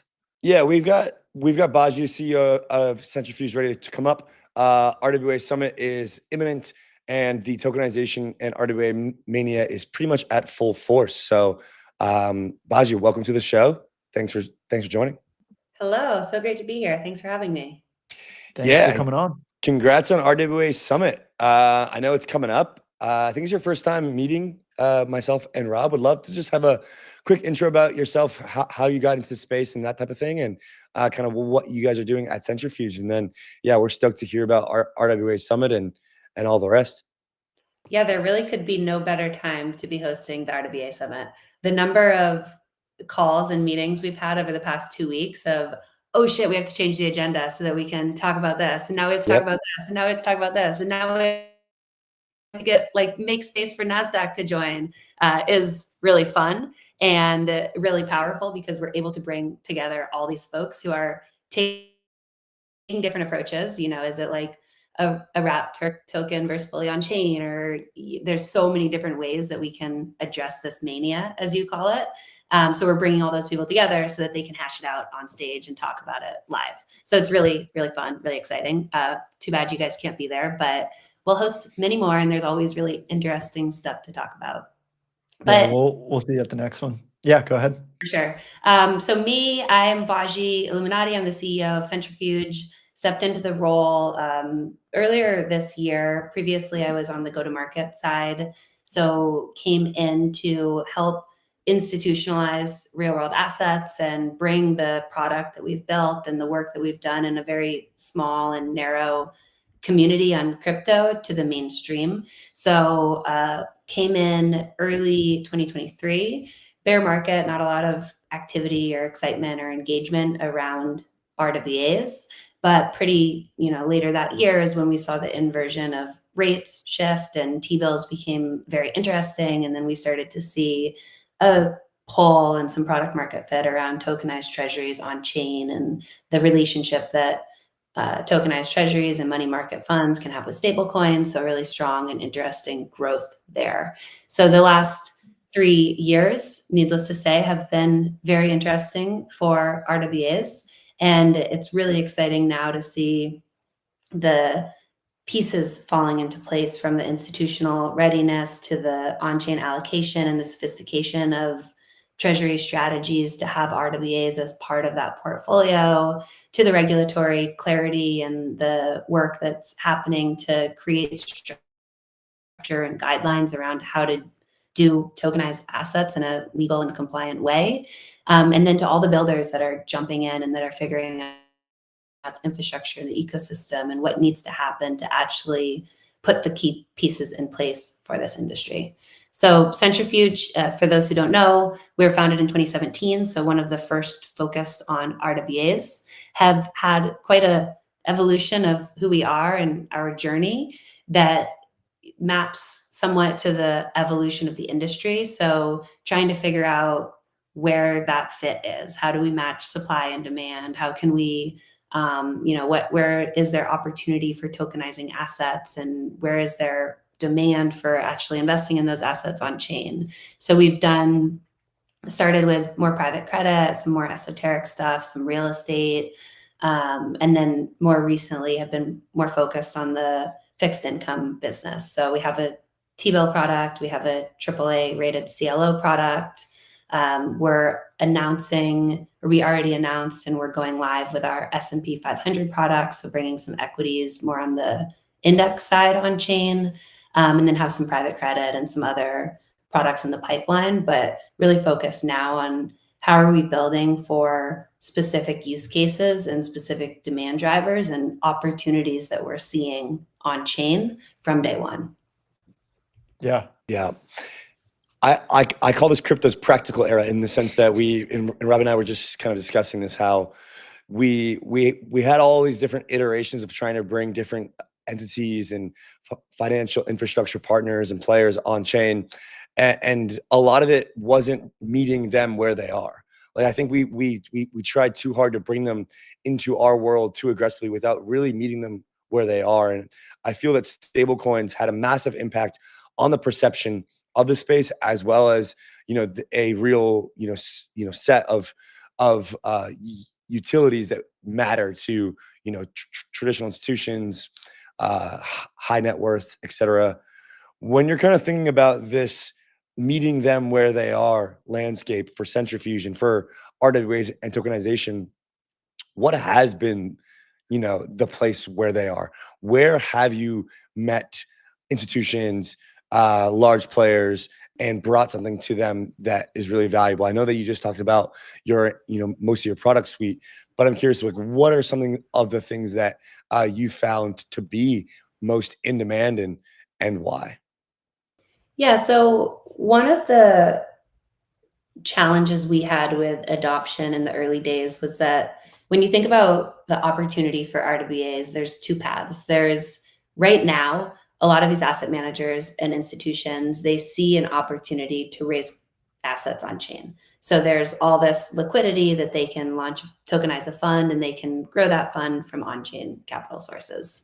And that's evident with, for instance, our AAA rated CLO fund, JAAA, that we have with Janus Henderson.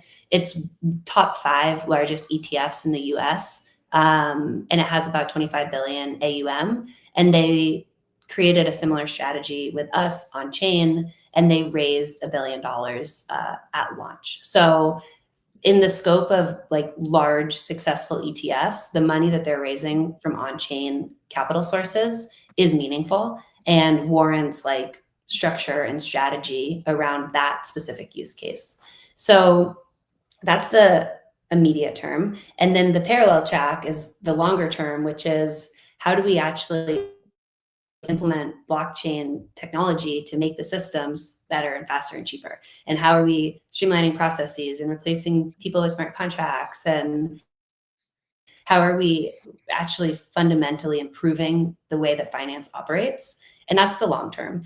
And the challenge we made in the early days was that we built for the long term, and the institutions just weren't ready. They're like they don't have the people, the resources, or the risk tolerance, and actually adopting and interacting with Centrifuge directly was a big blocker to our growth in the early days.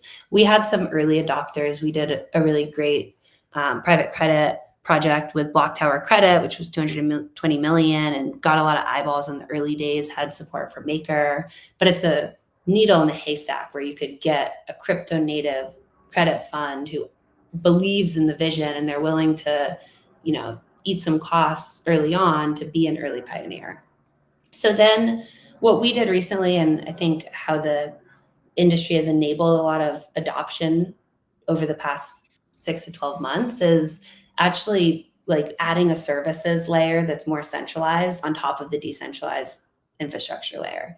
So we have now an asset management arm, which acts as this on-ramp for institutions. So for Janus Henderson, rather than them having to build a team that understands blockchain and do the on-chain fund management and distribution themselves, they work with us. They are a sub-advisor on the fund, and they're able to get exposure and start exploring and building out their blockchain strategy at a rate that makes sense for them.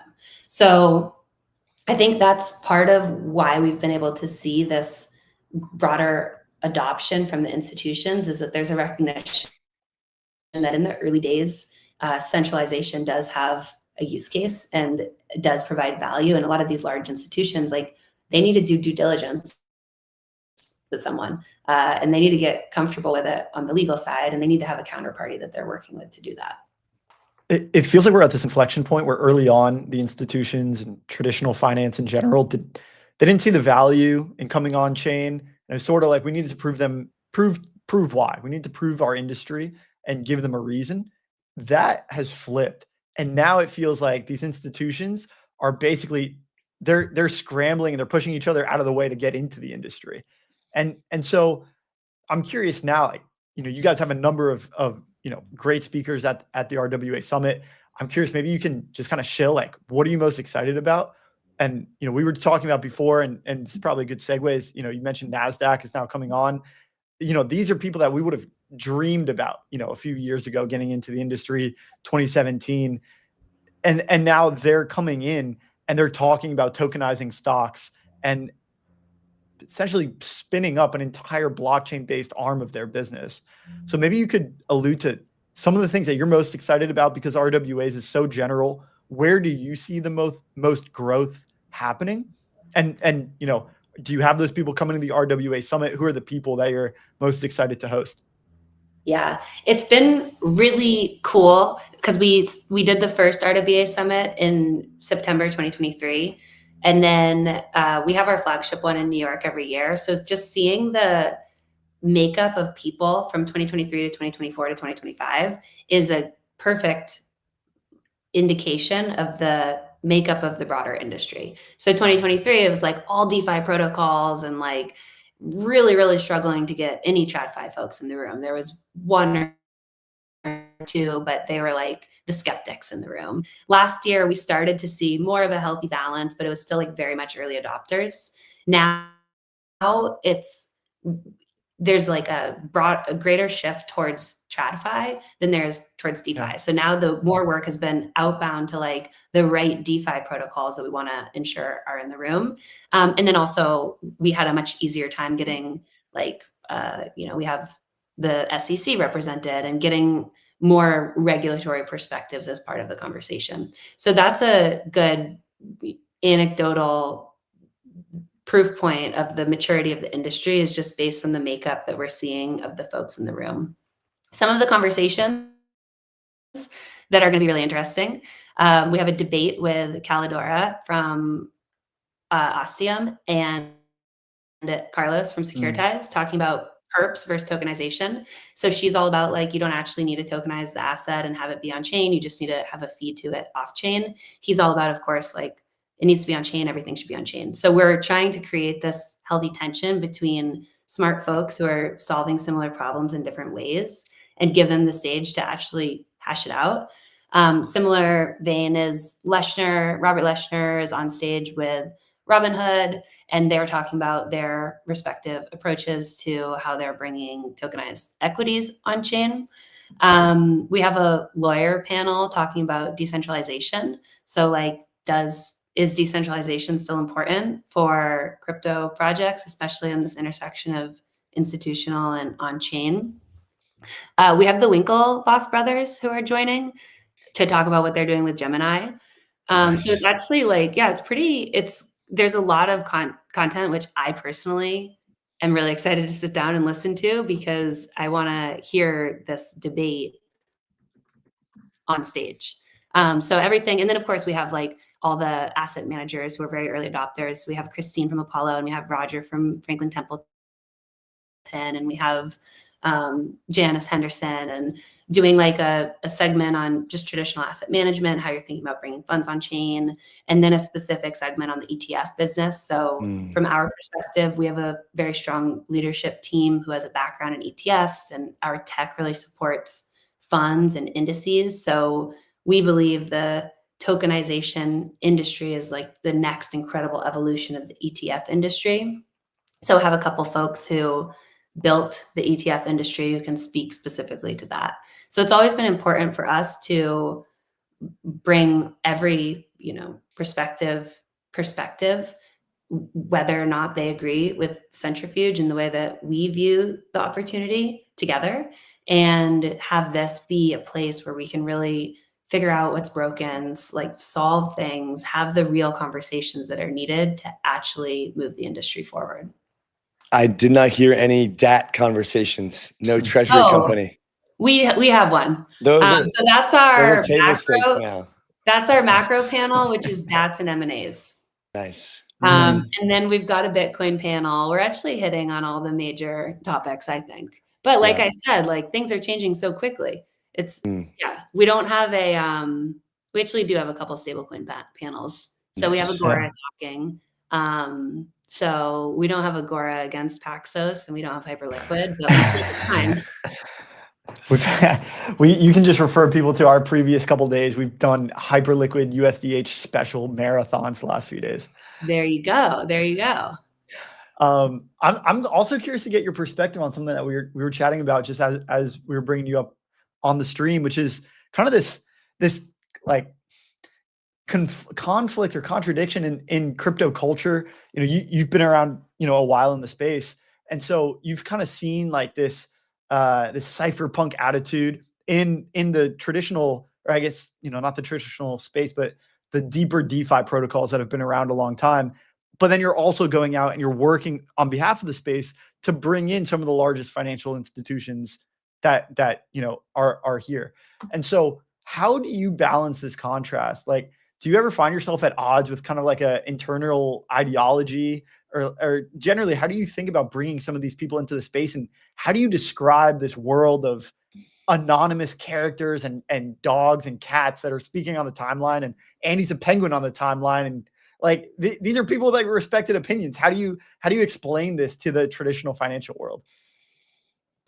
I think luckily the traditional financial world, there's still an intrigue around crypto.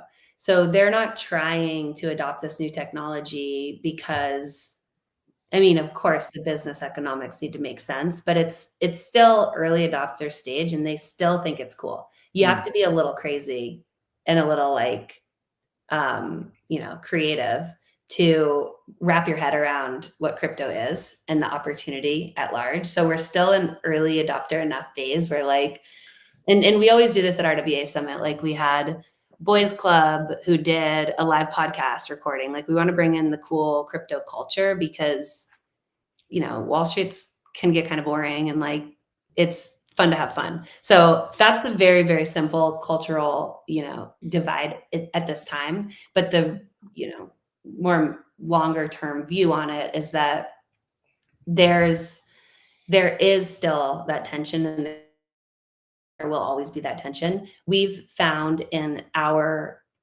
depth in our work on the DeFi side that there is friction with some protocols and some folks that just do not believe in the value of RWAs, and they do not want institutions to come on chain, and that will just change what we believe that the ideology around crypto. Even what I said at the very beginning, where like a lot of these institutions need a centralized entity in order to get comfortable with the due diligence and the onboarding. I think what we will strive to align on as an industry more broadly is what needs to be to still like reach our potential. So needs to be public blockchains, needs to be like interoperable systems that all talk to each other. We need to be able to unlock the scale of what's possible of working in an open source and open infrastructure environment for it to make sense for this to be on blockchain. So I think to the extent, at least for us, that we've ensured that that is core to our ethos, and we co-authored some tokens, some ERC token standards that we believe are needed for RWA to reach real scale on chain. So we're contributing actively to the on-chain DeFi economy, building in an open source environment and working only on public blockchains, and having that be a core part of our ethos and the conversations we're having on the institutional side, because I think it just takes a lot of education on both sides and a recognition that we are building something that can be much more powerful than what we currently have. It's not just slight incremental improvements or, you know, a ledger layer underneath what we currently have. It's a fundamental leap steps.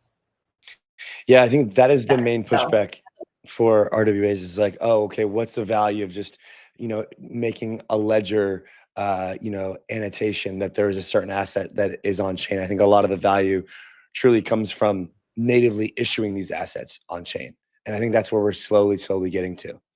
Yeah. And there's cool steps like the Aave's launch of Horizon is a really good path where a issuer tokenizes an asset, immediately they can be used to borrow against in Horizon. So even that is a simple thing that's not that complicated or, you know, new for DeFi primitives, but it is very exciting for a lot of the tokenized assets that we're bringing on chain.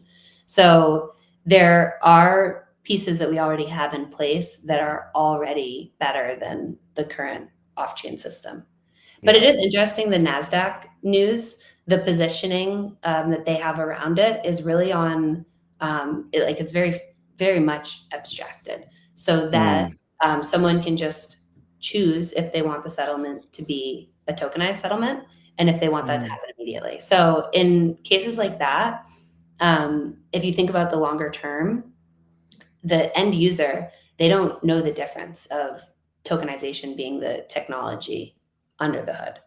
So I think there is this immediate incremental improvement from fintech that gets us closer in the direction. And then as long as we're building in a way that can grow and adapt and become more composable over time, then we can ensure that we're taking the steps in the right direction and just building in the way that we'll actually see broader adoption and usage as we build.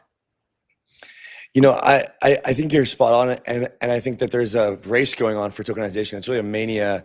It feels like, and I put a tweet that was like, tokenization is like meme coins for TradFi, and maybe it's a bit too on the nose, but you know, I think it's really happening right now, and there's a lot of brands that are, you know, fighting for this, if you will, or at least contributing to growing the pie, depending on how you look at it. And so when it comes to Centrifuge's strategy, and specifically with RWA summit. I'm curious, like, what your expectation of ROI is of hosting a major event from a brand perspective. Like each year, what do you quantitatively or qualitatively looking to achieve by putting all this effort into hosting an amazing event? It is really not an easy job. What is the benefit for Centrifuge and for the entire RWA community for you guys putting this entire event on each year? It is not an easy job, and shout out to our team. We have one person on our events team who does it all. She's incredible. The benefit in 2023 was, nobody knows about RWAs. It's this fringe idea. We need to institutionalize it. We Circle cares and Coinbase cares and Centrifuge cares and Aave cares. And let's bring all these people together from all these different perspectives and let's make this a thing. As we've evolved, the benefits are that we are helping shape the key narratives that are driving the adoption of the technology. So being a part of those conversations is very important to us. Having access to these folks that we wouldn't have in the past been able to get access to because they come in via the speaker channel. And then we're connected with them and we can start chatting together. So for me personally, I wasn't in crypto before this, so I had a lot of work to do to build my network from the early days. And that was a huge opportunity because I was able to get with all the key founders who are speaking on stage at this event and build that way. All that being said, it is a lot of work. And we actually announced a couple months ago that we are passing the torch to somebody named Foster Wright. So he was the president of CoinDesk. He did all the consensus events, scaled it, was there through the acquisition, has an incredible background, knows the events business inside and out. So he is taking over RWA Summit from here on out. We'll still be very involved and we'll help shape the programming, the narrative, the speakers, but recognize that for it to continue to grow, we need to have dedicated focus on it. Very cool. Congrats on that, because handing off the torch and scaling something even 0 to 1 and then passing it off for someone to take from 1 to 100 is, you see your kid kind of grow up and go off to college and become, bigger and better, which is really, really cool. I know. And as we get closer to the event and as it gets more and more exciting, I'm like, don't go. But will it still be Centrifuge's key partner, or how are you guys gonna organize that, or is it just completely passing it off? Yeah, so Centrifuge in the past has been the host. Going forward, will be the sponsor. So we really, and from the very beginning, we have wanted it to be fully agnostic. We want to invite all of our competitors, like Superstate was the title sponsor last year. We want all the people that are building to be there. So we never really viewed it as a Centrifuge event. We viewed it as an industry event. So I think attendance wise and Centrifuge brand awareness wise won't be that significantly different from what we've had in the past. But we'll still, of course, be very involved because we love it. And it's a really good way to get the right people together. Yeah. I don't want to take the spotlight off of RWA Summit, but I am curious because I saw you were at the All In Summit and we were talking about some of the NASDAQ news. What was your impression of that event? What were some of the takeaways? And generally, again, this convergence of a lot of the emerging technologies, AI, policy, crypto, are all coming together. So just general takeaways of what stuck out there. It was incredible to see. And by the way, I love having All In Summit and RWA Summit in the same category. So that's okay. It was incredible to see how many crypto sponsors were there. So the headline sponsor was Solana, OKX was there, Circle was there. A couple others were there. I think maybe half the sponsors were crypto folks. I was talking to the Solana team, and a big focus from theirs is they want to break out of the being viewed as a successful crypto company and start being viewed as a successful finance company. So a big part of that is looking at how quickly they got to their key milestones and comparing that to other fintech companies, not comparing that to other crypto companies. So just reframing how they think about themselves and how they view their success, and then getting in front of other audiences who are more focused on tech more broadly. So I think it makes a lot of sense. I do love, as you mentioned, the contrast of all key topics. So I only sat in for a couple sessions, but it was Humane talking about AI, and then it was Tolly talking about crypto, and then it was the Dartmouth president talking about education. So it really does bring to the forefront all the key areas that are top of mind for people. And then the format of like just very conversational makes it feel like you're learning something that's, like a conversation that would be happening in an office with friends, not a pitch presentation. Yeah. I mean, it seems pretty strategic how much David Sachs has gotten involved with the administration. I think he sold all of his crypto as a result of it, but his ties to Solana, and then all that big Solana DAT was announced. It's very strategic marketing operation over there to get into new category, new audiences. Oh yeah, David Sachs wasn't on stage for Tolly though.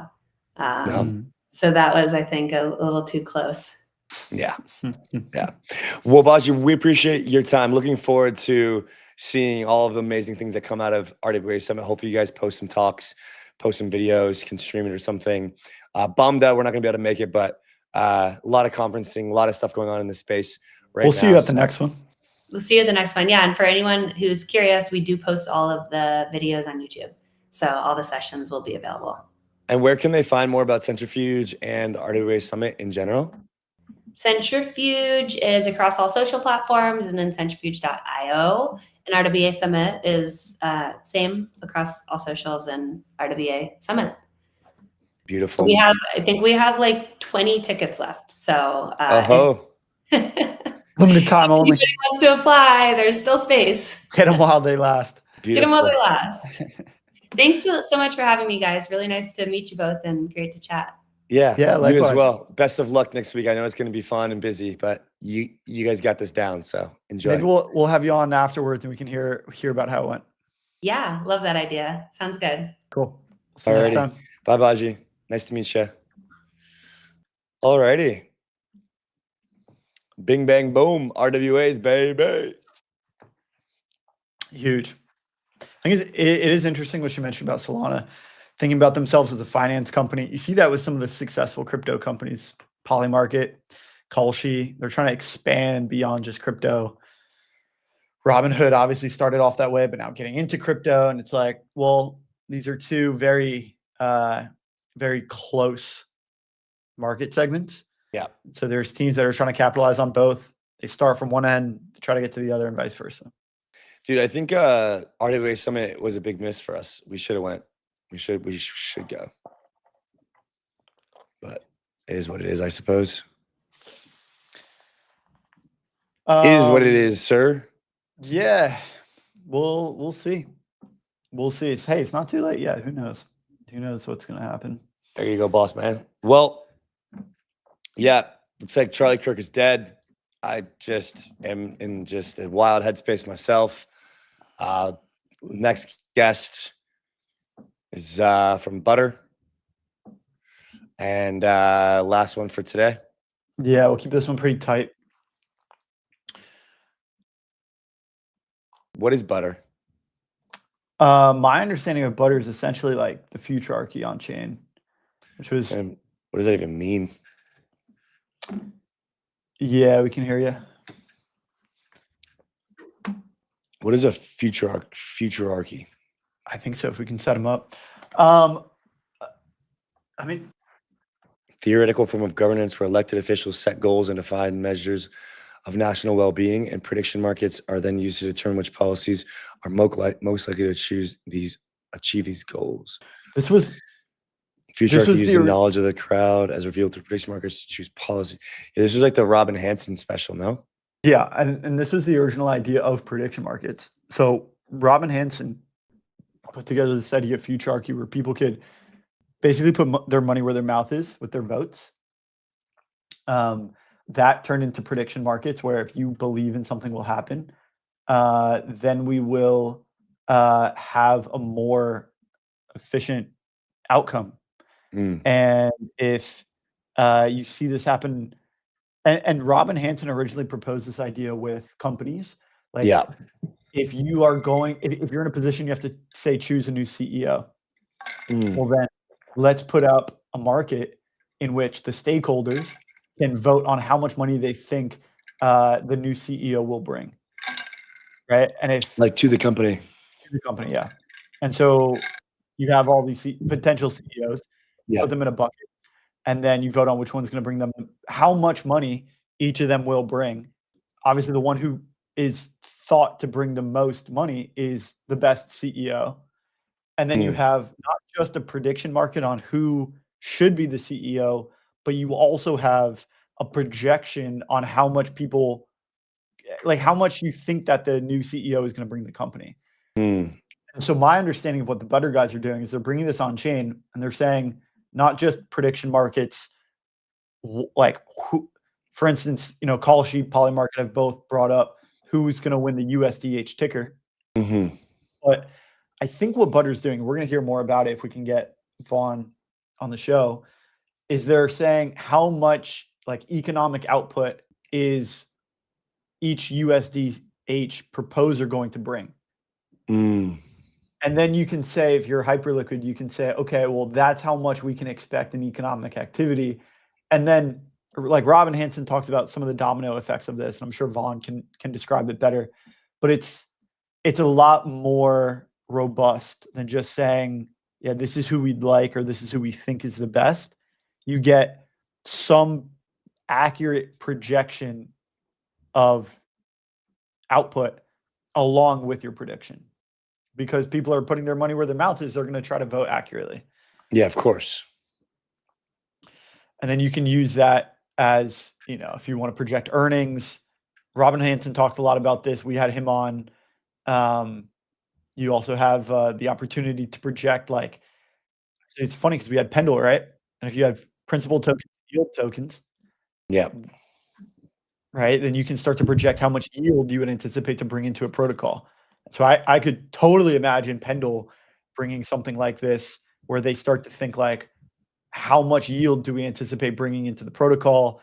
And then they sell that off. And then maybe there's, kind of positive or negative flows based on that. It's a market, you can trade it. But I don't know enough to really comment on this. Our boy Vaughn, aka Not Your Handle, is gonna come on and teach us about these markets, and specifically about the USDH market. So let's get him up, the last guest of today's stream. Yeah. And we'll finish strong.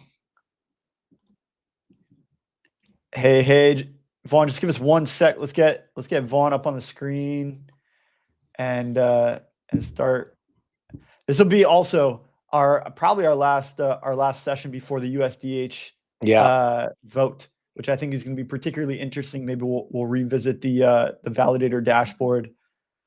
Let's see. Let's make sure we can get him up. Yeah, I think that vote's going to end sometime in the next couple of hours, or sometime relatively soon. There's Vaughn. Vaughn, welcome to the show, man. Hey guys, happy to be here. Yeah, happy to host you. Welcome. It's been a minute, but prediction markets have absolutely blown up since we've last spoke. Yeah. I think actually it is your first time on the show, even though we've had conversations behind the scenes. So maybe you can introduce yourself and introduce Butter for anyone who is unfamiliar. Yeah, of course. So I'm Not Your Handle, also known as Vaughn, one of the co-founders of Butter. We've been in the crypto space now for quite a while. I think we did our first on-chain experiment with decision-making with RWA backing like 2022.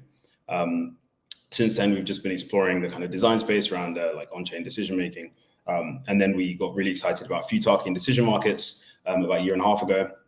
And I've since been rolling those out with some of the kind of largest DeFi and L2 ecosystems in the space. So and Butter's really here to try and, I guess, like take markets and really turn them into something that any individual or any company on the planet can just wield to pull information out of the world. Like what's going on anywhere in the world. I want an unbiased picture of the current state of the world at any point in time. Markets are great at that. That's what they do all the time.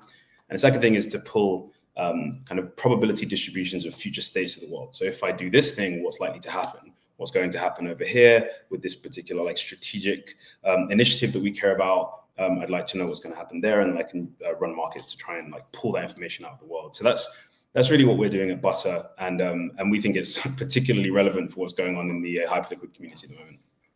Yeah, 100%. It's pretty interesting to think about prediction markets as like parallel realities, or like a parallel universe that's yet to explore. You can draw information from it and then apply that to your current moment to think like, okay, well, what if we go here? What if we go there? Kind of survey these different paths. And so you're doing this on chain. Before we get to the Hyperliquid market, could you just maybe describe, I think you guys had a pretty significant proposal with Uniswap, kind of like what was the idea there? How did that turn out? And then, you know, we'll obviously talk about what's going on with the USDH market on Hyperliquid.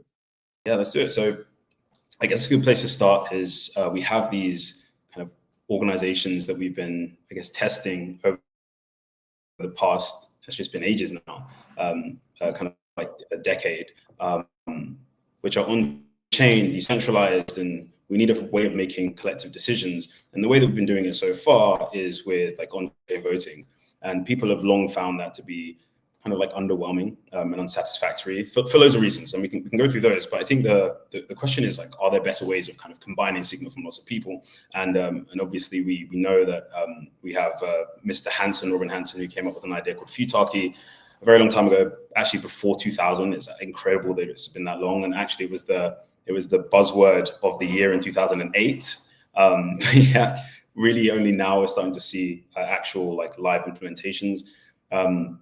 And the idea is very simple. It's using markets to, or prediction markets to predict the impact of decisions before we make them, and then using the actual predictions themselves to then make the decision.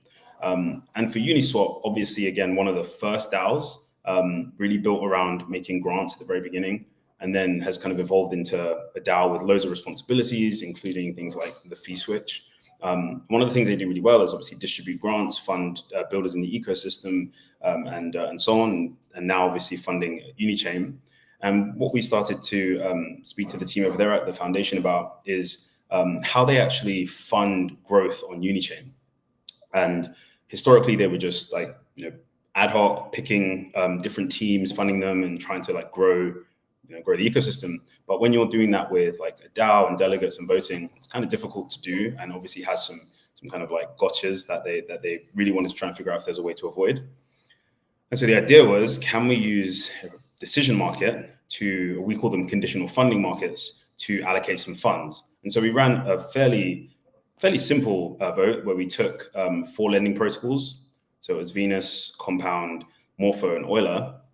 And we had these markets. We had anybody who came to the market try and estimate what their TVL would be on Unichain in a month's time if they received $100,000. So we ran that for about 5 days. We had about $70,000 of volume over that period, and we produced some estimates. And we used those estimates to give the money out, and Morpho received the money. And they ran for a month after that, deploying the capital, and produced a fairly significant leap actually in TVL over that time period. So again, like the markets worked really well. People were very accurate. All the traders who are in those markets have skin in the game. They're trying to maximize their return. And so yeah, it was incredible to see. It worked incredibly well. And now we're obviously exploring what you can apply this technology to. What do you think about like the evolution of DAOs these days? Because they get kind of a bad rap. Decentralized governance is kind of fallen out of favor, in favor of 4 validator set on Hyperliquid, which we're gonna get to the USDH market in a minute. But like, how have you seen some of these DAOs progress, and have they devolved? Are they just out of favor now? What do you think is kind of the trajectory of the DAO governance model long term? Yeah, well, I guess you probably want to start with like why DAOs exist, and I mean, as I like to say, I did something called like DAO surfing. So I just spent a bunch of time in DAOs, like just browsing the things they were doing, why they were doing them, trying to kind of build a model for them. And it feels like really they're trying to do 4 things. One, they're trying to figure out how to upgrade the protocol that they manage, if they manage a protocol. They're trying to do policy updates. So just kind of decide how they actually make decisions or how they run things. They're also trying to allocate capital normally. And sometimes they're also trying to change parameters, like RWA, for example, change risk parameters. But you don't necessarily need a DAO to do all of those things, not all the time. We see this in, like Ethereum. Ethereum doesn't need a DAO to decide how to update Ethereum. But again, Ethereum's like upgrade to decentralized in another way, because validators decide, right, what updates to accept. And so I guess there's always been this tension about what exactly governance is for. And I think that there's two ways of looking at it. One is governance is there because you actually do need a way to decentralize the upgrades of that system. For some teams, this is like fundamental. If they didn't have a way of decentralizing that, no one would trust them, no one would use the protocol. And that's a significant component, but it's not all of it. You don't need all of it. The other thing is, obviously, people want to build tokens to bring the community together. And that was fairly difficult to do in a centralized way. And I think that's the fact that that's changing, or potentially changing. That's really changing the calculus for lots of founders and people building and people deploying capital into these protocols. If you're not forced to do it for any particular reason, you don't necessarily have to. So I think that's what's really changing. Is like the decentralized governance is getting kind of scoped down, and it's really just becoming the things you actually need to do on chain, the things you actually need to decentralize. Which honestly, I think is a good thing. I think it's going to allow us to focus on the things that we actually need to improve, and not kind of play this game about why we need to improve things and building kind of ideas around why we need to improve things around decentralized governance, when actually there's just a few things we need to do really, really well, and we need to progress on those things. So yeah, I think it's a weird space for DGov. One thing I would add is I think some of the clarity in the US about what constitutes decentralized under the rules of, say, Clarity should mean that actually decentralization has to be baked in, right? There's like a sufficient amount of decentralization. The only difference is that we're not deciding what it is; it's kind of being told to us. So I'm kind of interested to see what happens when there's a legal definition of decentralized that we all have to adhere to. People were saying that just on the what you're describing is there's a lot of fluff in the DAO space, and people were saying the Hyperliquid vote is like, why doesn't the Hyperliquid team just pick? Why are we going through the song and dance about the Hyperliquid governance program at all? And people were even saying that it was rigged to begin with. So yeah, Hasib was saying that it was always going to be native markets who are going to win, but we'll see. We'll see. There's some benefit to an RFP process, right? So this is kind of an RFP process in some ways, and the question is then who gets RFP process is good. They're like auctions, right? So you're auctioning off the right to do something. So what that gives you is an opportunity to better allocate the resources. And actually, this is where decentralized decision making is great, because it's going to pull information from the system, and as people compete in public, they're kind of improving their offers, right? So maybe I would take 20%, but if I'm now in a fight for margin, I'm going to take nothing, or maybe I'll even give you some money to win the contract, right? So I think that's overall positive for the Hyperliquid and the Hyperliquid ecosystem. On kind of this suggestion that it's rigged. It's tough. I think when you're making decisions, sometimes you're making decisions because of a single variable. You're just trying to maximize your revenue, right? Or maximize profits or reduce costs. But sometimes there's loads of things, right? There's a ton of things you're trying to optimize for. And those aren't entirely obvious. So I'm kind of, I'm not behind the scenes, but it seems unlikely that the whole game was rigged, because ultimately that would mean there was no real benefit for the people who are conducting or deciding to get out the vote. I think there's genuine benefit in running it, but it remains to be seen, right? I think we'll see what happens towards throughout this vote. And I think having the prediction markets running alongside has been really useful, right? Because it's actually giving you, there's someone there with skin in the game who's trying to win a bet, basically, trying to tell you what they think is going to happen. And so as proposals have come out, you're seeing odds change. I think it's been absolutely fascinating having these things run alongside one another, because I think it is showing you maybe where some of the theater is. And in Hasib's claim that it was rigged, I think he claimed, he was pointing to the odds on one of the prediction market venues that Athena originally started out, but then once people saw that validators had already started signaling native markets, it flipped. Athena dropped. Their probability was far below native markets. Yeah. And so I'm now curious about the USDH proposal on the butter money side. How have you guys structured the market? Because in my imagination, if you structure the market in such a way, you could say these guys are going to bring this much volume or this much economic activity to Hyperliquid, and you could see if that market aligns with the outcome. Say, who do they eventually think is going to win? if one prediction market predicts that native markets is only going to bring 100 million of economic activity, say Paxos is going to bring 500 million, but native markets is still predicted to be the outcome winner, something's not adding up, right? So how have you structured the USDH decision market on Butter, and how are you, like, what is the result of that market so far? Is it lining up with what you see on some of the trackers and these other markets? Yeah, so we have the market's not live yet, so it will be live soon. But the basic idea of a decision market is different to a prediction market. So what Polymarket and Kalshi are predicting is what the outcome will be, and obviously a decision market is trying to produce an outcome. Now there is a validator vote happening, so there is no decision market that's going to produce the outcome. But what we can use is the basic construct of a decision market, which is again trying to forecast the impact and then use that to kind of provide intelligence to, or kind of like complementary information to the decision. And so the question is, what are the factors that are going into the decision? And it's actually quite complex. You could probably say something like, right now, it's to do with the validators' incentives. So if you could like look at all the validators, speak to them and see like what's best for them, you would get a complex picture of exactly what they prefer. Some of them will prefer things because they're part of the Hyperliquid ecosystem and they have like long-term alignment, and they're looking for someone who's just long-term aligned, or someone they personally know, something like that. And decision markets don't care about any of that. They are designed to give you an answer. So you will say something like, and here's the two things we've been looking at. One is, let's say that we did pick Athena, Paxos, whoever. What would the impact be on, say, the share of USDH on Hyperliquid? Just looking at the TVL. So I think there's a DeFi Llama metric called USDC dominance on Hyperliquid. I think it's like 95% right now.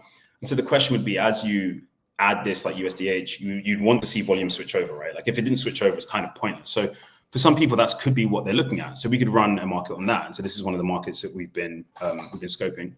And so what you would see is a distribution of like, what does everybody think will happen? And so what might happen is you'd see like native markets might be really low on this, right? Or they might be really, really high.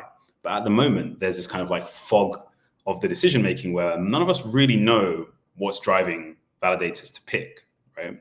And the decision markets would we're actually calling them shadow markets because they shadow the decision. But that shadow market would actually create this like clarity around, okay, this is actually what people think, in the same way that the prediction markets are showing you what people expect to happen, or who's going to make that decision. But the prediction markets today are not telling you why they think that like native markets is going to win. They're just telling you that they think it's going to win. The second thing we've been looking at is just the impact on like high price. You should expect that if people believe that any of these providers are a net benefit to the ecosystem, that they're probably going to produce more cash flows. I mean, some of them literally are saying they're going to produce cash flows, right? There's 200 and something million that's going to Circle right now. And they're saying we're going to take some of that, capture it, and bring it back to the ecosystem in the form of buybacks, which should directly contribute to high price. And if there's any differentiation in that, you should see that turn up in this prediction, right? So again, like now, the thing I want to kind of put in everyone's head is you could still run a validator vote, right? That could be the thing you want to do, but you might want to have these public shadow markets running alongside it that are telling you each of these things that could be important to making a good decision. Let's have the world forecast it, and then let's use that as an input to the decision. And I think that if we did have that running right now, which obviously we should have live shortly, it would really change the dynamics around how we make on-chain decisions or how we make any kind of public governance decision, because the numbers wouldn't lie. You'd see it. And actually, if you saw that native markets wasn't actually going to, as you said, produce any real uplift in high price relative to the others, and wasn't really going to drive much more volume or capture more volume, you would have to ask, well, you would know that there's something else driving that decision, right? Got it. Yeah. And so I think, so just to get this straight, so the Butter markets aren't live yet because as I am looking at it, the proposal deadline, the deadline for these USDH issuers to submit their proposals, that ends today. But validator commitments start tomorrow, and then they have 4 days to vote. So the voting for the validators to signal is actually going to end on the 14th. So will you have these markets live and try to start collecting intelligence from these shadow markets once the commitment window is open? Exactly, yeah. So that's the plan. They're designed to go live when, I think voting has already started. I think it was 10 a.m. UTC that there were no more proposals, I think. And a few more proposals came in towards the end, and there was like Basti and a few others. Now we have this period now where voting has started, but there's kind of two components to that. There's the validator signaling, and then there's hype holders delegating to validators. So that's going to happen over the next few days until Sunday. And so we will provide these markets that will help kind of inform some of those decisions. Got it. Yeah. Yeah. If only this kind of concept was more commonplace, of like actually getting to understand how the real value of a certain outcome can be like basically gambled on. Like people aren't really, I mean, people are seeing the nitty gritty of the proposals, but they're not really thinking, I don't think, that much that deeply about the direct value, and then how you could actually kind of speculate on that. So it's definitely unique. Yeah, I think, do you know what's really interesting? I think if you look at price, right? So when the original idea was announced, the price of hype went up. And so when people like believe something is going to be good in general, maybe they're not sure exactly why, they might go and buy something or buy an asset because they think it's undervalued relative to this change. But it doesn't, everybody has a different idea about what contributes to price, right? So there's loads of factors that they could care about, or anyone else could care about.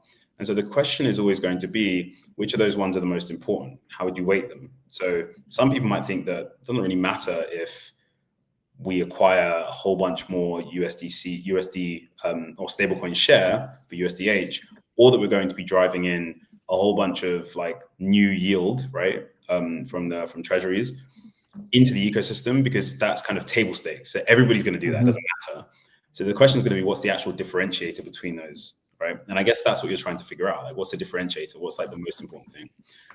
So yeah, I agree. I think it would be really great if culturally, crypto and like the general economy got better at trying to kind of quantify those thoughts before making those decisions. Now, I would say there are lots of teams who already use markets in this way. And the best example I have of that is like the Fed, right? The Fed takes inputs from like interest rate derivatives and uses them as inputs to decision making. So the Fed is kind of constantly like scanning the horizon, like surveying the world, and the world is telling them like, here's what we think inflation is going to be, and it's using that to kind of adjust. And so yeah, if we had that in kind of enterprise or institutional or even just like crypto decision making, that'd be incredible. I think it's just, so far it's been difficult to do, right? That's what we're doing. We're trying to make it easy to do. Awesome. Well, Vaughn, thanks for coming on, man. It's been an absolute pleasure, and I think this is a good wrap on the Hyperliquid USDH process as we've seen it so far. And I am curious to take a look once those markets are live and vote and market, activity starts to trickle in, how people start to anticipate and project out what volume they can expect from each of these proposals. Where can people find the markets once they do go live? How can people get involved with Butter and more specifically this USDH market? Absolutely. So we're going to be announcing everything on our x.com. Still sounds weird to say X, on our Twitter. It's just Buttery GG. It stands for Buttery Good Games. Don't ask why. And then also our website is app.butter.markets. So you can find all the markets there. Beautiful. Yeah. Awesome. All right. Thanks, Vaughn. Cheers, guys. Thank you, Vaughn. Cheers, Andy. Cheers, man. See you next time. Alrighty, guys. Great stream today, Rob. Lots going on in the world. Lots going on in the markets. Got a lot to do to get this rebrand out. See you guys soon. Thanks so much, boys and girls.